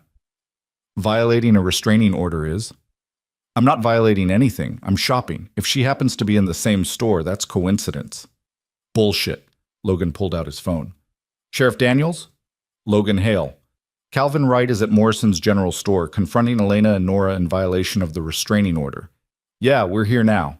No physical contact yet." "All right." He hung up and looked at Calvin. "Sheriff's 2 minutes away. You want to stay and explain your coincidence, or would you rather leave?"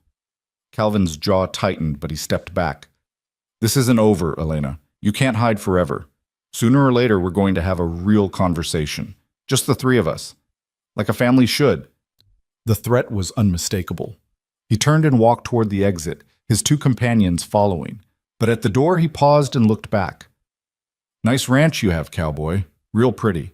Be a shame if something happened to it."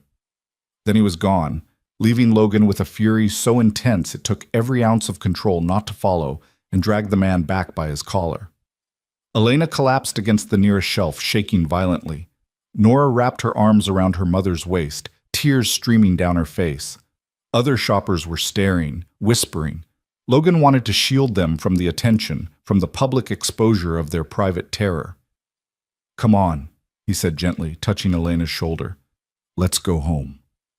They abandoned their groceries and left, Elena leaning on Logan while Nora pressed close to both of them. By the time they reached the truck, Sheriff Daniels was pulling into the parking lot. Logan gave him a quick rundown while Elena sat in the passenger seat, staring at nothing. "Did he threaten you directly? Use specific words?" Jim asked, taking notes. "Not directly enough for charges, but he made it clear he wasn't done. Threatened the ranch too." Logan's voice was tight with suppressed rage. "How much more does he have to do before you can act?" "I'm acting, Logan. I've got a bolo out on him. Every deputy in the county is watching for that Escalade. The moment he steps definitively over the line, he did step over the line. He confronted a woman with a restraining order in front of witnesses. In a public place where he claims he had legitimate reason to be, his lawyer will argue it was accidental encounter. You know how this works." Jim's frustration matched Logan's. "I want to help, but I can't arrest a man on assumptions and implications." Logan looked at his truck, at Elena's pale face and Nora's tears, and made a decision. "Then I'm done waiting for the law to work. From now on, we do this my way." "Logan, I'm not going to do anything illegal, but I'm not going to be passive either. He wants to play games? Fine, but he's playing on my territory now." Jim started to argue, then seemed to see something in Logan's expression that made him stop. "Just don't do anything that'll make me have to arrest you. These two need you free and able to protect them." "I know. Trust me, Jim. I know exactly what I'm doing." The ride back to the ranch was silent, except for Nora's occasional sniffles. When they pulled up to the house, Logan saw it immediately. All 4 tires on Elena's old sedan, parked near the barn, were slashed. Another message. Another escalation. "That son of a—" Logan caught himself before finishing the curse in front of Nora. "Stay in the truck. Both of you. Let me check the property."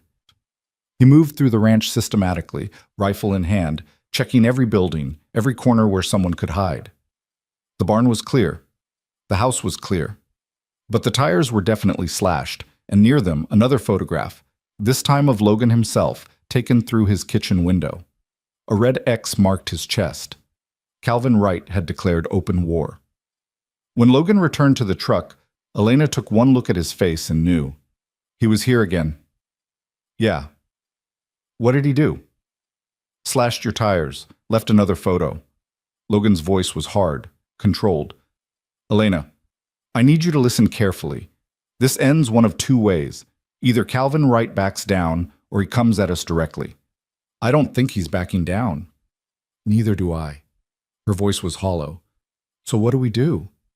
Logan looked at her, at Nora, at this fragile family he'd somehow become responsible for, and he thought about Jennifer and Sarah, about not being there when they needed him, about promises to the living mattering more than grief for the dead. "We prepare for war," he said simply, "and we make damn sure we win." That night, Logan didn't sleep at all. He sat in the living room with every light in the house off, watching the approach road through night vision binoculars he'd pulled from storage.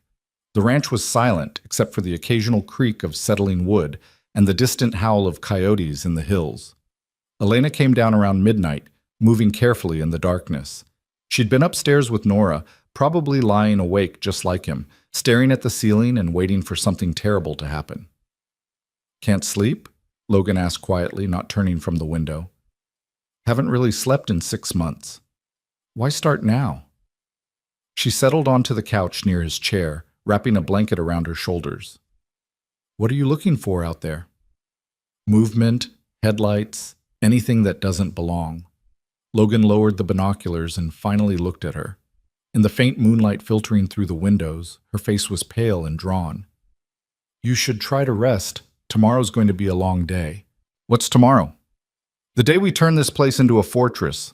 Logan's voice was matter-of-fact. "I've been too passive, too willing to wait for the law to handle things. That ends now." Elena pulled the blanket tighter. "What are you planning?" "Nothing illegal, just making it very, very difficult for anyone to get near this house without me knowing about it." He gestured toward the darkness outside. "This ranch has advantages: remote location, limited access points, terrain I know better than anyone. I'm going to use all of that." You sound like you're preparing for a siege. I am. Logan met her eyes directly. Elena, I need you to understand something. Calvin Wright isn't going to stop. The law can't protect you fast enough, so I'm going to protect you the only way I know how, by making this place impregnable and making it very clear that attacking us comes with consequences. What kind of consequences? The kind that make a man think twice about his choices. Logan's voice was hard. I won't start violence, but if he brings it to my door, I'll finish it. And I need to know you're okay with that. Elena was quiet for a long time, processing what he was really saying. When she finally spoke, her voice was steady. I've tried running, I've tried hiding, I've tried trusting the system. None of it worked. So, yes, Logan, I'm okay with whatever you need to do to keep us safe. All of it. Even if it means I might have to hurt someone, maybe kill someone. Even then. She said it without hesitation. Calvin made his choices. He chose to be violent. He chose to hunt us. He chose to threaten you. Whatever happens now is on him, not you. Logan nodded slowly, some tension he'd been carrying easing at her words. He'd needed to know she understood, that she wouldn't blame him for what might be necessary. There's something else we need to talk about, Elena continued, her voice dropping lower. If something happens to me, if Calvin gets past your defenses, if something goes wrong, I need to know Nora will be safe. Nothing's going to happen to you. But if it does, Elena leaned forward, intense. Logan, I need you to promise me something. If I don't make it through this, you'll take care of her. Not just keep her safe until she can be placed with social services, but actually take care of her. Raise her. Give her the life she deserves. Elena, please, I know it's a huge thing to ask. I know you barely know us, but she loves you, Logan. In just 2 weeks, you've become the father figure she's never had. She feels safe with you. And I can't, her voice broke. I can't stand the thought of her ending up in foster care or worse, with Calvin getting custody because there's no one else. Promise me. Logan looked at this woman who'd been through hell and was still fighting, still protecting her daughter even while planning for the worst. He thought about Nora's hand in his, her absolute trust, the way she'd brought light back into his dead house. I promise, he said, and meant it with every fiber of his being. If anything happens to you, which it won't, Nora will have a home here. Always. Elena's tears spilled over. Thank you for everything, for being the kind of man who keeps promises, for seeing us as people worth protecting, for, she struggled with the words, for making me believe that maybe not all men are like Calvin. Most men aren't like Calvin. Most men don't hurt the people they're supposed to protect. I know that intellectually, but knowing and believing are different things. She wiped her eyes. Being here, watching you with Nora, seeing how gentle you are despite your size and strength, it's teaching me that maybe I can trust again. Maybe not all of this is hopeless. Logan wanted to go to her, to offer comfort, but he kept his position by the window. They couldn't afford distraction, couldn't afford to let their guard down even for a moment. You should go back upstairs, he said gently. Try to sleep. I'll keep watch. Will you wake me if anything happens? You'll be the first to know. Elena stood but paused on her way to the stairs. Logan, that thing Nora said about you needing a wife and her needing a dad? Yeah, she wasn't entirely wrong. Elena said it quickly, like ripping off a bandage, then hurried upstairs before he could respond. Logan sat in the darkness, those words echoing in his mind, and for the first time in 3 years felt something other than grief when he thought about the future. It was terrifying and exhilarating in equal measure.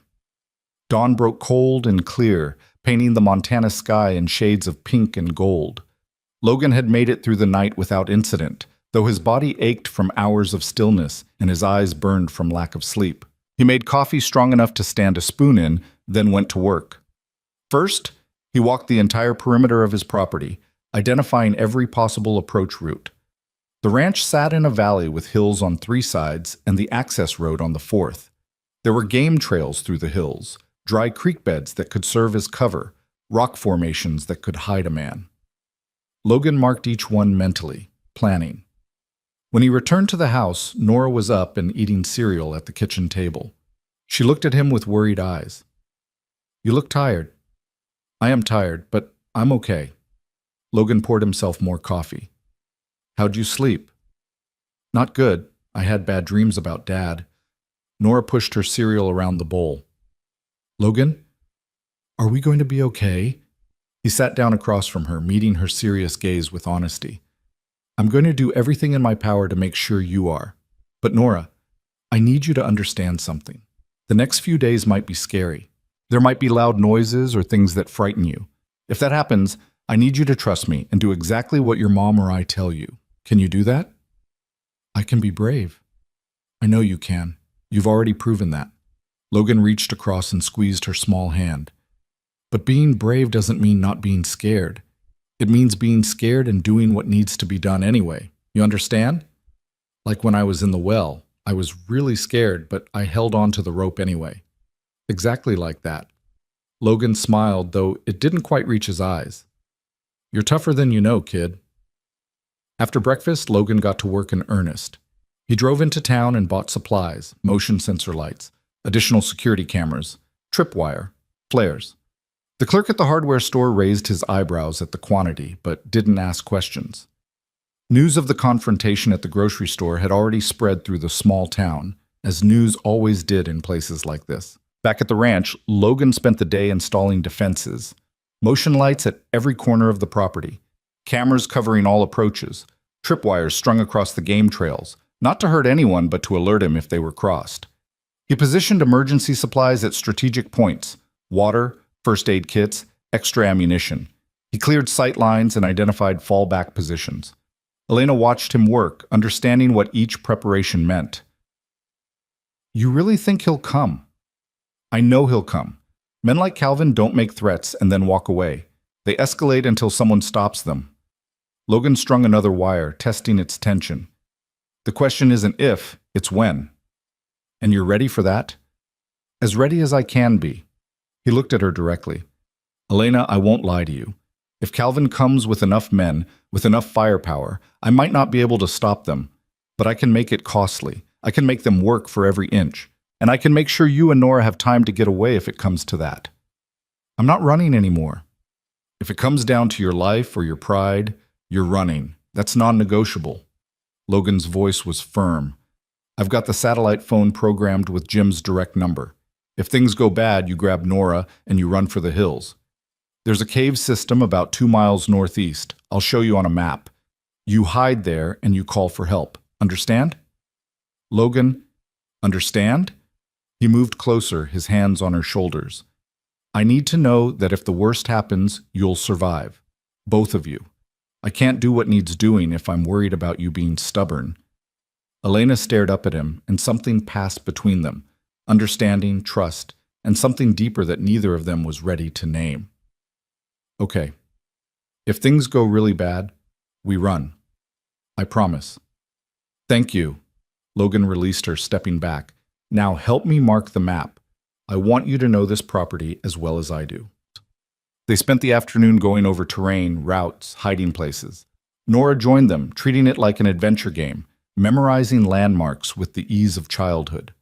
By evening, Logan was satisfied they knew enough to survive if separated from him.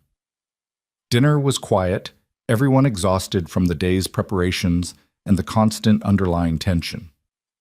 Nora fell asleep at the table, and Logan carried her upstairs, tucking her into Sarah's bed with a tenderness that made Elena's eyes shine with tears. She really loves you, Elena said softly when Logan came back down. I've never seen her attached to anyone this fast. The feeling's mutual. Logan checked the security monitors he'd installed, scanning each camera feed. All clear. She's special, your daughter, resilient and brave and full of hope despite everything she's been through. She gets that from her grandmother, my mom. Elena's voice turned sad. She died 2 years ago, cancer. If she'd lived, maybe I would have left Calvin sooner, had somewhere safe to run. Tell me about your mom. So Elena did, and in the telling, Logan learned about the woman she'd been before Calvin Wright. She'd been a teacher, loved gardening, dreamed of owning a bookstore someday. She'd married Calvin young, mistaking his possessiveness for passion, his control for care. By the time she realized her mistake, she was pregnant and isolated from everyone who might have helped. He was so charming at first, Elena said, her voice distant with memory. Everyone loved him. My friends, my family, everyone thought I was so lucky. And I believed it too, until the first time he hit me. I was 4 months pregnant, and I'd gone to lunch with a colleague without asking his permission first. Logan's hands clenched, but he kept his voice calm. You didn't deserve that. You know that, right? I do now. But for years I believed his version, that I'd provoked him, that if I just tried harder to be a good wife, he'd stop. Classic abuse cycle. Elena laughed bitterly. I'm a smart woman, Logan. I have a college degree. I taught psychology. And I still fell for every manipulation, every excuse. That's the thing about abuse. It doesn't matter how smart you are. It gets inside your head and makes you doubt your own reality. But you got out. That takes incredible strength. It took him hurting Nora. That was the line I couldn't forgive. My own pain I could rationalize, could endure, but not hers. Elena's voice hardened. The moment I saw the bruises on her arm, I knew we had to leave or die trying, so we left. And you've been running ever since. Until now. Elena met his eyes. Until you. The weight of that statement hung between them. Logan knew what she was really saying, that for the first time in 6 months, she'd stopped running not because she couldn't continue, but because she'd found something worth staying for. Elena, he started, but was cut off by an alarm. One of the motion sensors had been triggered. Logan was moving before conscious thought, grabbing his rifle and checking the monitors. The northeast camera showed movement, a figure in dark clothing moving carefully through the trees. Then another figure. Then a third. Get Nora, Logan said, his voice deadly calm. Get her dressed and ready to run. Now! Elena didn't argue, just raced upstairs.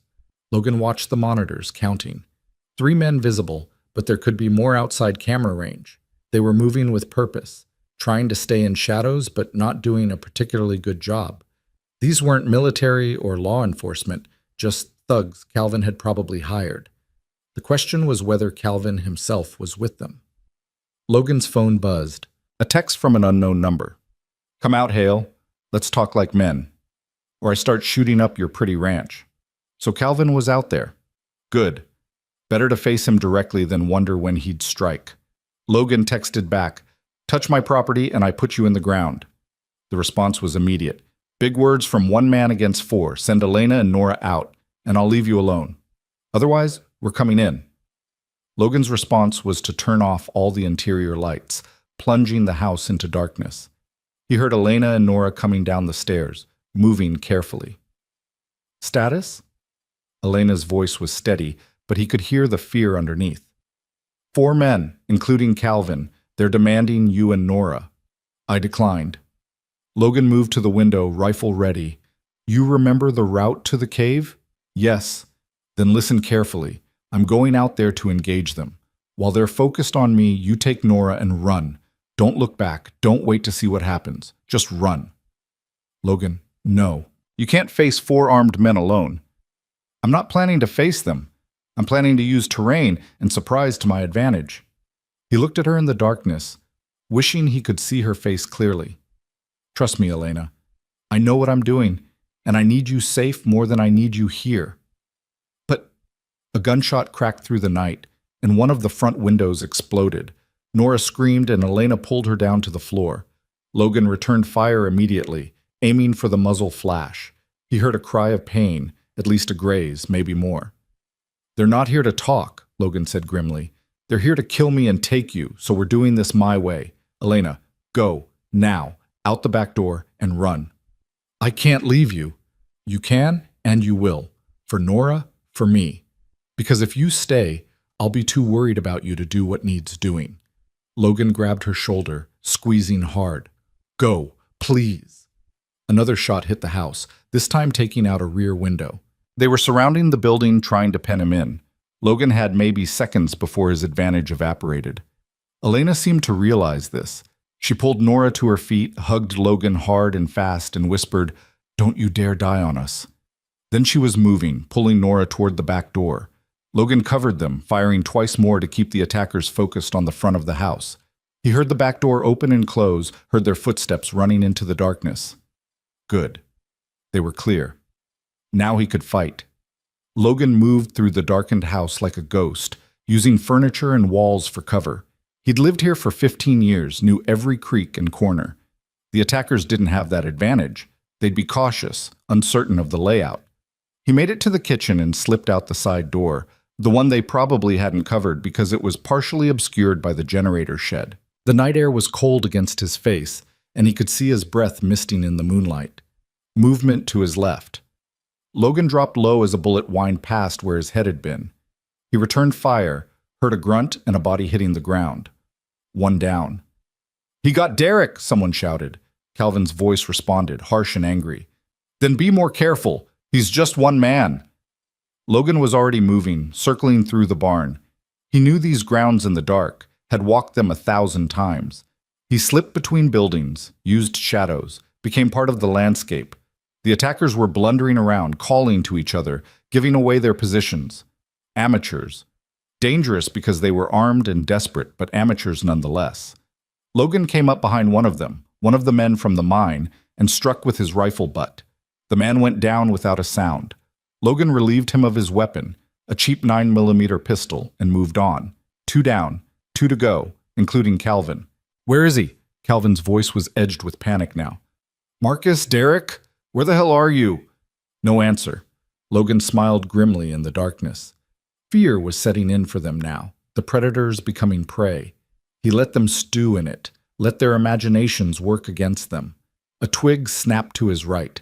Logan melted against a tree trunk, becoming invisible. The third man passed within 6 feet of him, breathing hard, his gun waving nervously. Logan let him pass, then stepped out behind him. "Drop it." The man spun, and Logan tackled him before he could fire. They went down hard, fighting for control of the weapon. The man was bigger, heavier, but Logan had training and desperation. He got the gun away, used it as a club, and the man stopped moving. 3 down. "It's just you and me now, Calvin," Logan called into the darkness. "Your boys are done, and you're on my land where I'm legally allowed to defend myself. So what's it going to be? You leave now, or you don't leave at all." Silence. Then Calvin's voice coming from near the barn. "You think you've won? You think this is over? I'll burn this place to the ground. I'll kill you and take what's mine.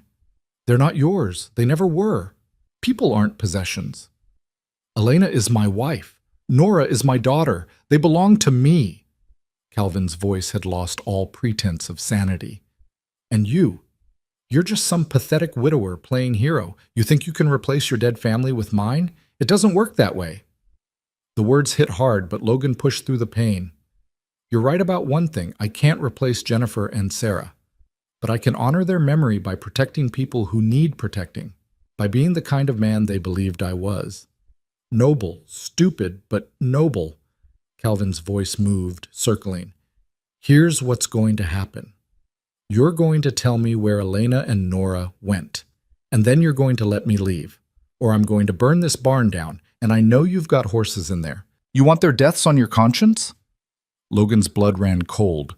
He could hear Ash and the other horses moving restlessly in the barn, sensing danger. Calvin was right. If he set fire to the building, the horses would burn. But if Logan revealed Elena and Nora's location, they'd die instead. "You won't do it," Logan said, though he wasn't entirely sure. "You set that fire, and the smoke will bring Sheriff Daniels running. You'll never get away." "I don't care anymore. I don't care about anything except getting my family back." Calvin's voice was raw, unhinged. "So make your choice, cowboy. The horses or the humans? What's it going to be?" Logan's mind raced. He could charge the barn, try to stop Calvin before he set the fire. But that would mean exposing himself, likely getting killed. He could retreat, save himself, let Calvin burn the barn, and hope the horses could be released in time. Or he could... The decision was taken from him when flames suddenly blossomed in the barn's far corner. Calvin had brought gasoline, had already poured it, had just been waiting for the right moment. The fire caught fast, feeding on old dry wood. The horses screamed. Logan didn't think. He ran for the barn, threw open the main doors, and started releasing horses from their stalls. They bolted past him, terrified by the flames and smoke. Ash was last, the big gray rearing and fighting the halter. Logan got it off, slapped the horse's rump, and Ash thundered out into the night. That's when Calvin hit him from behind. They went down together, rolling through straw and smoke. Calvin had a knife, was trying to drive it into Logan's ribs. Logan blocked, twisted, got a knee up into Calvin's gut. They broke apart, both scrambling to their feet, circling in the burning barn. "You ruined everything," Calvin screamed. "She was finally broken, finally ready to submit, and you gave her hope again. I'll kill you for that." "Then come try." Logan's voice was cold, lethal. He'd left his rifle outside, had nothing but his hands. But that was enough. Calvin charged. Logan sidestepped, used the man's momentum against him, drove him face first into a support post. Calvin's nose broke with an audible crack, blood pouring. But he spun back, slashing with the knife, opening a cut on Logan's forearm. The pain was distant, unimportant. Logan grabbed Calvin's wrist, twisted until he heard bones crack, and the knife fell. Then he hit Calvin, once, twice, 3 times, putting all his fear and rage and protective fury into the blows. Calvin went down and didn't get up. Logan stood over him, breathing hard, blood running down his arm. The barn was fully ablaze now, the heat intense. He grabbed Calvin's collar and dragged him out into the cold night air, away from the flames. Sheriff Daniels arrived 10 minutes later, 3 cruisers screaming up the drive with lights and sirens. Jim took one look at the burning barn, the 3 unconscious men zip-tied near the house, and Calvin Wright's broken form on the ground, and shook his head. "You've had a hell of a night." "You could say that?" Logan was sitting on the ground now, suddenly exhausted. His arm was bleeding steadily, and he was pretty sure he had cracked ribs from Calvin's initial tackle.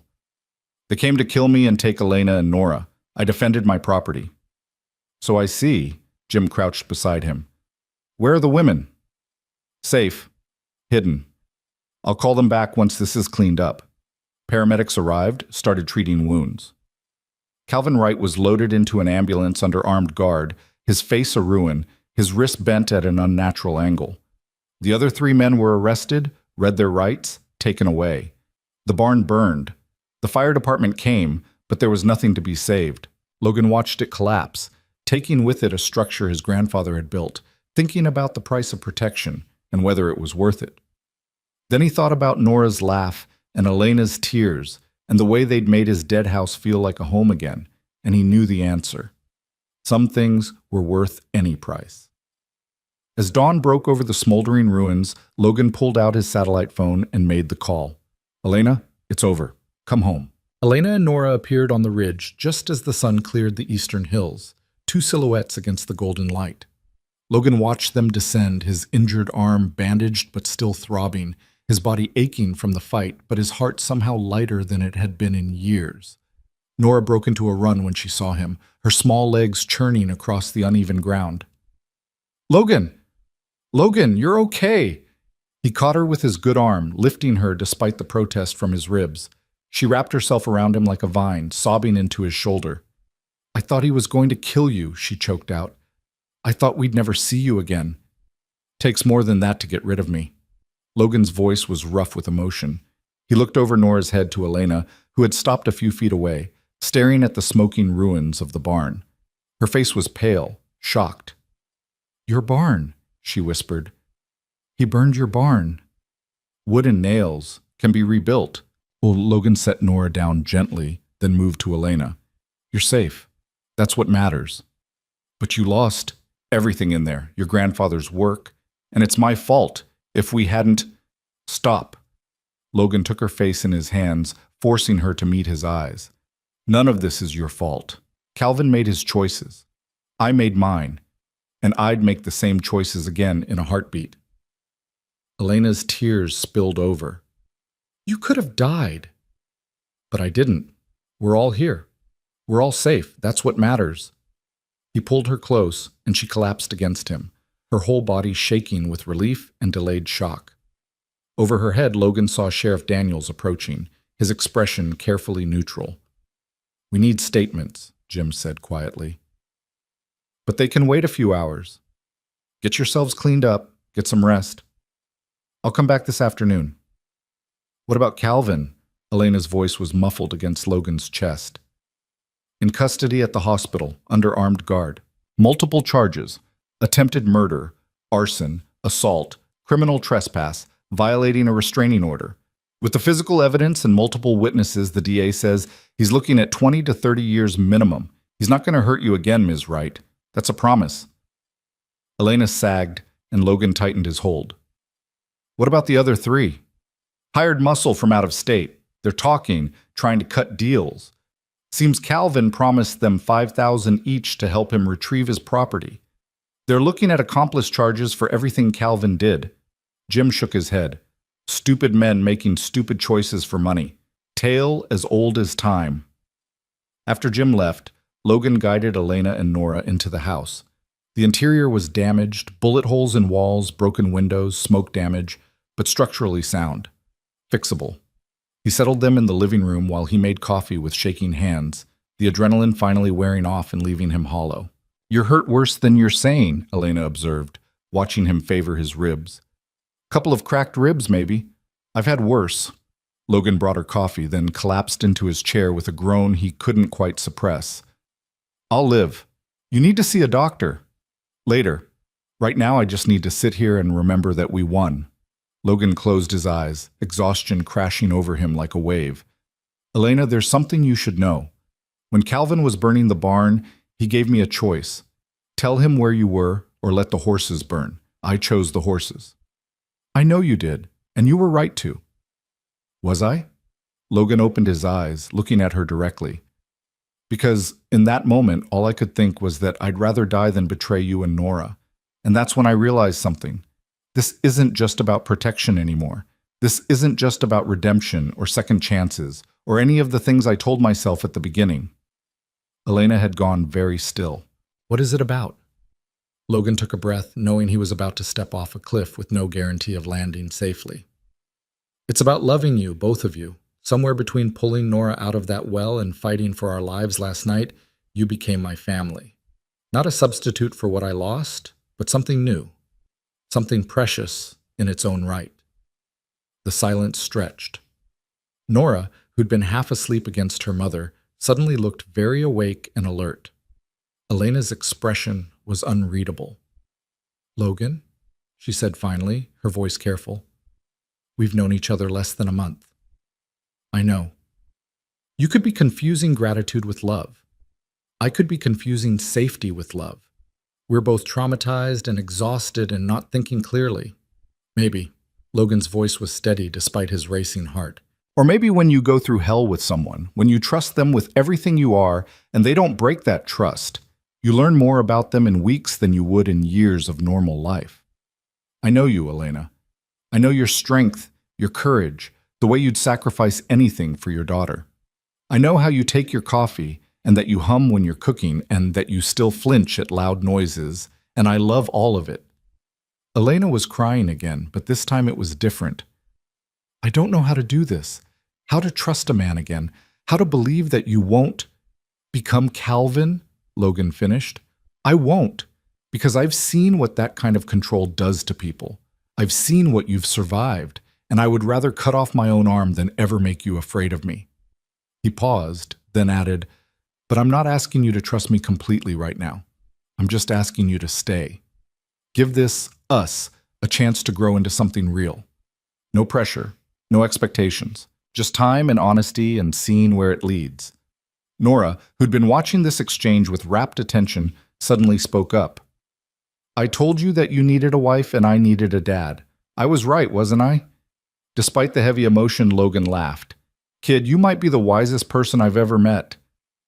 I know, Nora said it with complete seriousness. So are you going to kiss now? Because you really should. Nora! Elena was torn between laughter and tears. That's not how... We can't just... But Logan was already moving, crossing the space between them, giving Elena every opportunity to pull away. She didn't.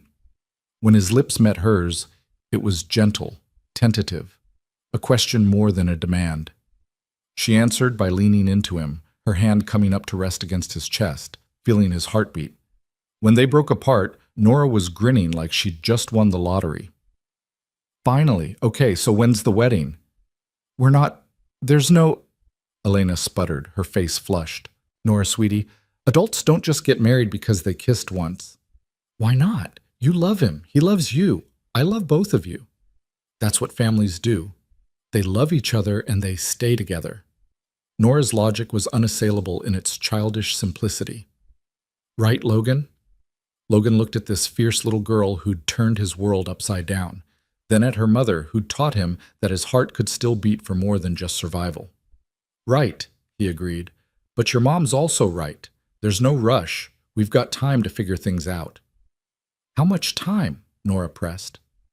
However much we need. Elena pulled her daughter close, then reached out to take Logan's hand. But we'll figure it out together, as a family. The word hung in the air, precious and powerful. Logan squeezed Elena's hand, feeling the rightness of it settle into his bones.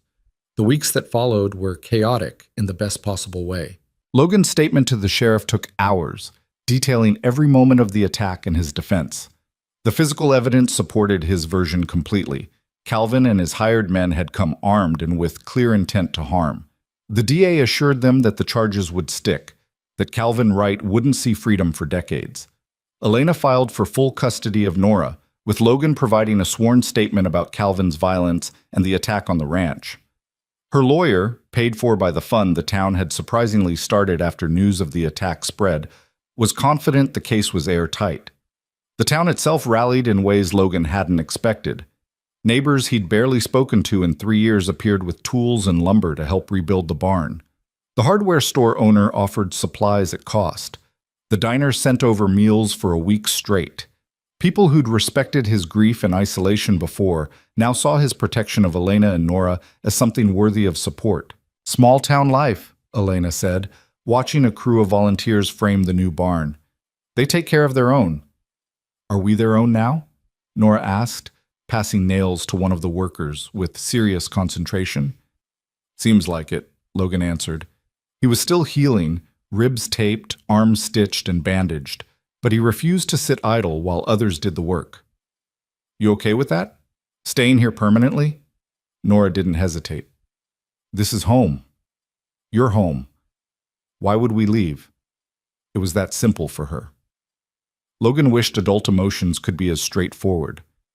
Elena's feelings were more complicated, though she was opening up more each day. They talked late into the night, learning each other's histories, fears, hopes. She told him about the early days with Calvin, about the slow erosion of her self-worth, about the shame of staying as long as she had. Logan listened without judgment, sharing his own story of grief and guilt, of the years he'd wasted in isolation. We're both pretty damaged, Elena observed one night, sitting with him on the porch swing he'd finally repaired. Nora was asleep inside, exhausted from a day of helping with reconstruction. Maybe that's why this works, Logan said. We understand each other's scars. Do you think that's enough? Understanding? I think it's a start. Logan put his arm around her shoulders, and she nestled against him with increasing comfort. The rest, trust, love, building something permanent, that takes time. But we've got time now. No one's chasing us. No one's threatening us. We can take this as slow as we need. And if I'm never completely healed, if I always flinch at raised voices or have nightmares about Calvin, then I'll be patient with your flinches and hold you through your nightmares. Logan kissed the top of her head. Elena, I'm not expecting you to be perfect or completely recovered. I'm just expecting you to be honest about where you are and what you need. That's all any relationship requires. She tilted her face up to his. When did you get so wise about relationships? I had a good teacher. My wife, Jennifer. She always said that love wasn't about finding someone perfect. It was about finding someone whose imperfections you could live with and who could live with yours. Logan's voice was gentle with memory. She'd like you, I think. Would be glad I found someone to care about again. Tell me about her, Elena asked. Really tell me. I want to know. So Logan did. He talked about Jennifer for the first time in 3 years. Not as a saint he'd lost, but as a real woman with quirks and flaws and a laugh that could light up a room. He talked about Sarah's boundless energy, her tendency to ask impossible questions, the way she'd loved horses and mud puddles in equal measure. Elena listened and held him when his voice broke, and when he finished, she said, Thank you for sharing them with me, for trusting me with something so precious. Thank you for not being threatened by them. How could I be? They made you who you are. Without them, you wouldn't be the man who saved my daughter, who fought for us, who's teaching us both what real love looks like. Elena kissed him softly. I'm grateful they existed, even though I'm sorry you lost them. It was, Logan thought, exactly the right thing to say. The new barn went up faster than expected, a testament to community effort and modern construction methods. It wasn't identical to the original. Logan had updated the design, added safety features, made it more functional for his current needs. But it honored the old structure while being something new, something forward-looking, kind of like his life, he supposed. When the last board was nailed and the last coat of paint applied, the town threw a barn-raising celebration. The diner catered, someone brought a band, and the property filled with people laughing and dancing under string lights Logan hadn't even known he owned. Nora was in heaven, running wild with other kids her age, finally just a child instead of a survivor. Elena stood with a group of women, talking and laughing, looking more relaxed than Logan had ever seen her. She caught his eye across the crowd and smiled, and Logan felt something in his chest expand with pure joy. Sheriff Daniels found him near the barn, examining the workmanship with approval. Fine job they did here. Better than I could have done alone, Logan admitted. Never was much of a carpenter. That's what community's for, supplying skills you lack. Jim took a sip of his beer. Heard from the DA today. Calvin's lawyer tried to negotiate a plea deal. DA told him where to stick it. This is going to trial, and with the evidence we have, it's going to be a short trial. Elena ready for that? She's stronger than she thinks. Testifying will be hard, but she wants to do it. Wants Nora to see that standing up to bullies matters, that justice exists. Jim studied Logan thoughtfully. You did good here, Logan. Not just the fighting. That was self-defense, necessary. But the after, taking them in, giving them a home, showing them what a good man looks like. That's the real heroism. Logan shifted uncomfortably. Not sure about heroism. I just did what felt right. That's what heroes always say. Jim clapped him on the shoulder. Town's glad to have you back among the living, Logan. Missed you these past years. After Jim wandered off, Elena appeared at Logan's side. What did Jim want? Just updates on Calvin's case, and to tell me I'm apparently a hero. Logan's tone was wry. You are, you know, my hero, Nora's hero. Elena slipped her hand into his. So what are you going to do about it? Guess I'll have to live with the title.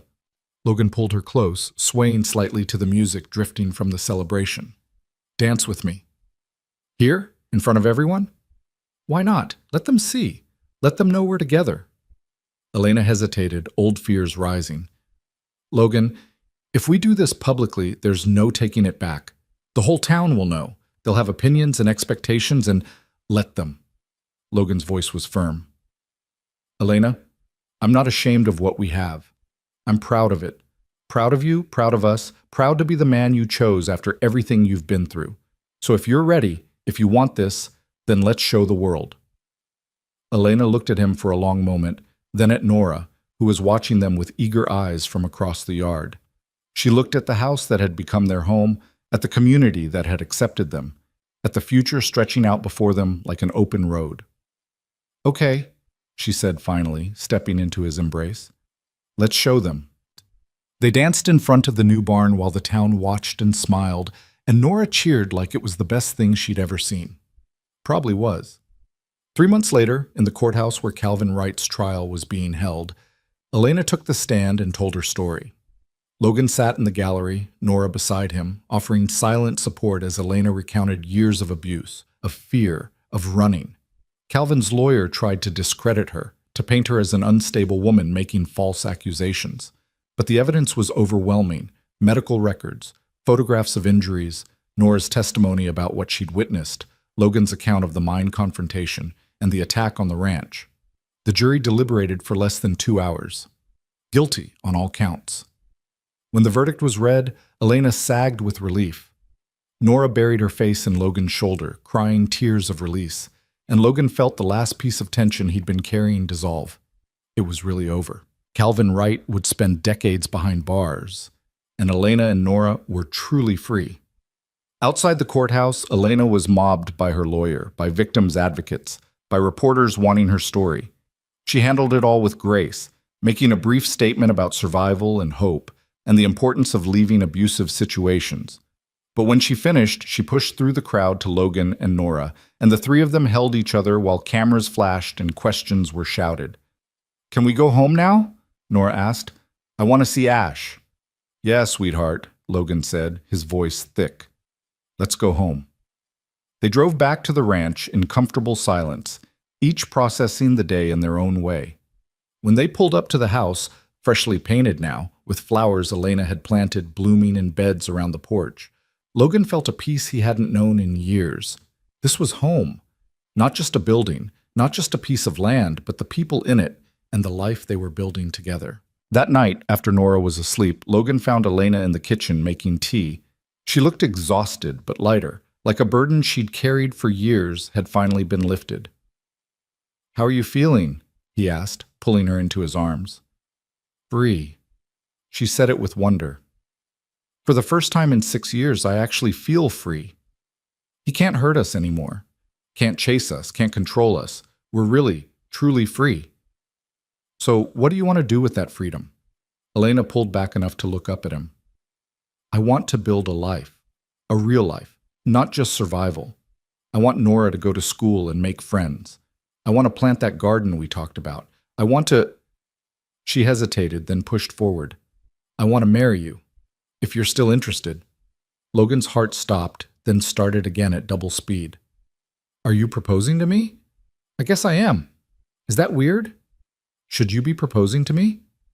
"I don't care who proposes to whom. I just care about the answer." Logan cupped her face in his hands. "Elena Wright, will you marry me? Will you let me be Nora's father, legally and officially? Will you build this life with me, permanently?" "Yes." She was crying and laughing simultaneously. Yes to all of it, 1,000 times yes. They kissed in the kitchen, where Logan had once stood alone, where grief had been his only companion, where he'd believed his life was effectively over. Now that kitchen was full of Elena's presence, of Nora's artwork on the refrigerator, of the smell of cookies Elena had baked that afternoon. It was full of life. "Should we tell Nora?" Elena asked when they finally broke apart. "She'll be insufferable. We'll claim she orchestrated the whole thing." "She kind of did, though," Elena laughed. "When she told you that first day that you needed a wife and she needed a dad, she set all of this in motion. Smart kid, takes after her mother." They told Nora the next morning over breakfast. Her reaction was predictably ecstatic, involving jumping, screaming, and a detailed interrogation about wedding plans that neither adult was prepared for. "Can I be the flower girl? Can Ash be in the wedding? Can we have cake? Will I get to call Logan Dad?" The questions tumbled out faster than they could answer. "Yes, probably not. Definitely yes." And Elena looked at Logan, suddenly uncertain. "That's up to Logan." Logan crouched down to Nora's level, meeting her serious dark eyes. "I would be honored if you called me Dad, but only if you're comfortable with it. There's no pressure." "Can I try it out?" Nora asked, "to see how it feels?" "Of course." Nora took a deep breath, then said carefully, Dad, can I have more juice?" She grinned. "I like it. It feels right. Okay, you're Dad now." Logan had to turn away for a moment, overcome. Jennifer and Sarah were gone, would always be gone, and nothing would ever replace them. But this, being chosen by this brave little girl who'd survived so much, was its own precious gift. A different kind of love, but love nonetheless. The wedding was small, held on the ranch under open Montana sky with the community as witnesses. Nora did serve as flower girl, scattering petals with theatrical flair. Ash, despite Nora's lobbying, was not in the ceremony but watched from the corral with patient interest. Sheriff Daniels gave Elena away, having become something of a father figure to her over the months. Logan's hands shook as he slipped the ring on her finger, still amazed that this was real, that he got to have this second chance. When the minister said he could kiss his bride, Logan did so thoroughly, to Nora's delighted cheers and the crowd's applause. And when he pulled back, Elena whispered, "Thank you for finding us, for saving us. Thank you for letting me." Logan replied. You saved me right back. The reception was lively, filled with music and laughter and the warmth of community celebration. At one point, Logan found himself standing with Jim, watching Elena dance with Nora. Never thought I'd see you smile like that again, Jim observed. After Jennifer and Sarah, thought you were done with happiness. So did I. Logan's eyes tracked his new family. Turns out happiness isn't something you find once and lose forever. It's something you can build again, differently, but just as real. Profound for a cowboy. Learned it from a 6-year-old who proposed on my behalf, Logan grinned. Kids are smarter than we give them credit for. As the sun set over the Montana hills, painting the sky in brilliant shades of orange and purple, Logan stood with his arms around Elena while Nora spun in circles nearby, laughing at nothing and everything. The barn stood solid and new, a symbol of what could be rebuilt after destruction. The house glowed with warm light, windows open to let in the summer evening, no longer a tomb, but a home. 3 people who'd been lost, 1 to grief, 2 to fear, had found each other in the most unlikely circumstances. They'd survived violence and threat and the darkness of their pasts. And they'd chosen each other, deliberately and completely, building something fragile and fierce and fundamentally unbreakable. A month after the wedding, Elena discovered she was pregnant. The news sent Logan into a panic of joy and terror in equal measure, old fears rising about loss and fragility and the 1,000 ways life could go wrong. But Elena held his face and made him look at her. I'm scared too, she admitted. Terrified, actually. But Logan, we can't live in fear of what might happen. We have to trust that this new life we're building is strong enough to hold whatever comes. What if I can't protect you? What if something happens and I'm not there? Then you're not there, and that will be terrible and tragic. But Logan, you can't protect us from everything. That's not what we need from you. Elena took his hand and placed it on her still flat stomach.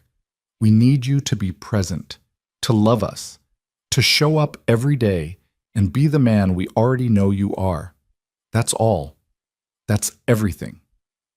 Logan let her words sink in, let them quiet the panicked voice in his head that wanted to wrap everyone he loved in bubble wrap and never let them face danger again.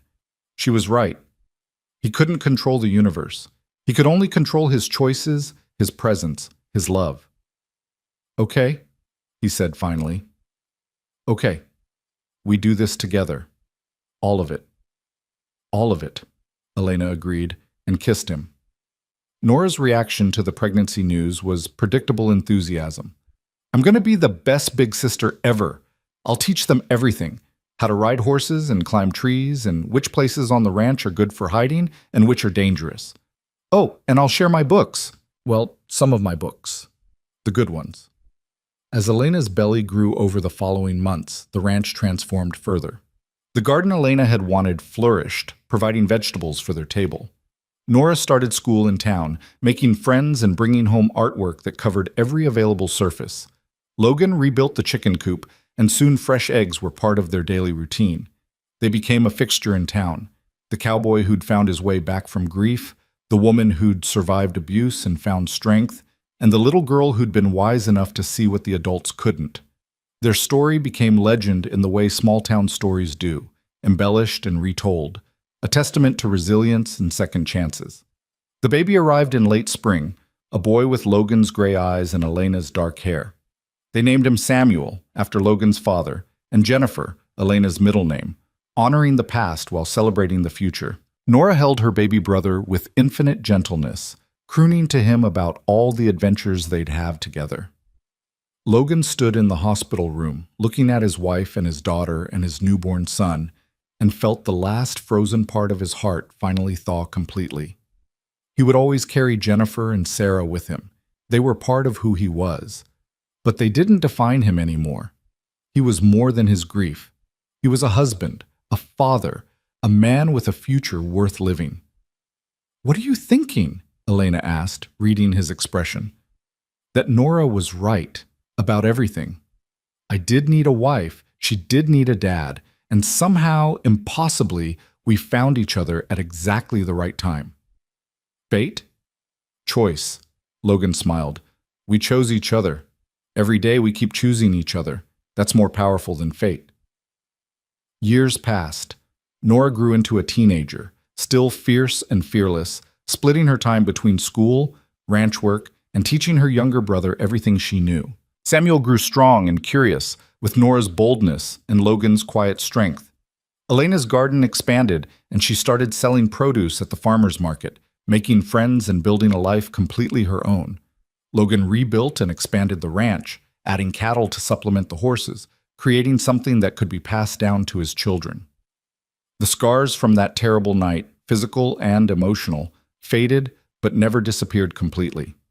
Elena still sometimes woke from nightmares about Calvin, though they grew less frequent over time. Logan still carried guilt about Jennifer and Sarah, though he'd learned to balance it with gratitude for what he had now. Calvin Wright remained in prison, where he would stay for the foreseeable future. Nora never asked about him, and Logan and Elena never brought him up. That chapter was closed, its pages sealed. On the 5th anniversary of the day, Logan had pulled Nora from the well. They held a family picnic on the ridge where he'd first heard her cries for help. Nora was 12 now, all gangly limbs and growing confidence. Samuel was 4, chasing butterflies through the tall grass. Elena sat beside Logan on a blanket, her hand in his, both of them watching their children play. "Do you remember what I asked you that day?" Nora called over, having apparently been thinking about the same anniversary. "In the well?" "How could I forget?" Logan called back. "You proposed marriage on behalf of your mother before I'd even gotten you out of the hole." "I was very forward-thinking," Nora grinned, unrepentant. "And I was right. You did need us. We did need you. Look at how well it all worked out." "You're taking credit for the entire relationship?" Elena asked, amused. "Obviously. I'm the mastermind." Nora struck a dramatic pose. "Without my brilliant observation and suggestion, you two would probably still be sad and alone." "She's not wrong," Logan murmured to Elena, who laughed and elbowed him gently. "Don't encourage her. Her ego's already insufferable." But they were both smiling, both understanding the truth in Nora's words. A child's wisdom had set them on this path, had seen connections the adults were too wounded to recognize. And that wisdom had led to this, a family born not from biology or obligation, but from choice and courage, and the willingness to believe that broken things could be made whole again. As the sun began its descent toward the western hills, painting the sky in those dramatic colors that only Montana could produce, Logan gathered his family close. Elena leaned against his shoulder. Nora sat cross-legged beside them, teaching Samuel how to whistle with a blade of grass. The wind carried the scent of pine and wildflowers, and in the distance Ash nickered from the corral, calling to the other horses. "This is perfect," Elena said softly. "This moment, right here. Perfect." "Yeah," Logan agreed, his voice thick with emotion. "It really is." And in that moment, on a ridge in Montana where a child's cry had once shattered his isolation, Logan Hale understood something profound. Life had taken everything from him once, his wife, his daughter, his purpose, his hope. But life had also given back, in forms he never expected, teaching him that love wasn't a finite resource to be hoarded and mourned. It was renewable, expandable, capable of growing in the most unlikely soil. He'd been a ghost, haunting his own existence. Now he was alive, truly alive, surrounded by people who'd chosen him as surely as he'd chosen them. They were a family not by accident or biology, but by decision, the most powerful kind of bond there was. Nora had been right that first day in the well. He'd needed a wife, and she'd needed a father. But more than that, they'd all needed each other, needed the reminder that survival wasn't enough, that broken people could heal together, that the human capacity for love was far greater than the darkness that tried to destroy it. As stars began to appear in the darkening sky and Samuel finally tired himself out, falling asleep in Logan's lap, the family sat together in comfortable silence. They were scarred and imperfect and still healing in some ways, but they were together, they were safe, and they were home. And in the end, that was everything. The little girl who'd once been lost in a well ran free through fields she called her own. The woman who'd spent years running finally stood still, roots deep and strong. The man who'd been hollowed by grief filled himself back up with purpose and love. And together, they proved what Logan had learned in the hardest way possible, that the end of one story could become the beginning of another, that loss and love could coexist, and that family, in its truest form, was something you built with your whole heart, one choice at a time. This was their story. This was their home. This was their happily ever after, hard won, and all the more precious for the struggle it took to achieve. And it was enough, more than enough. It was everything.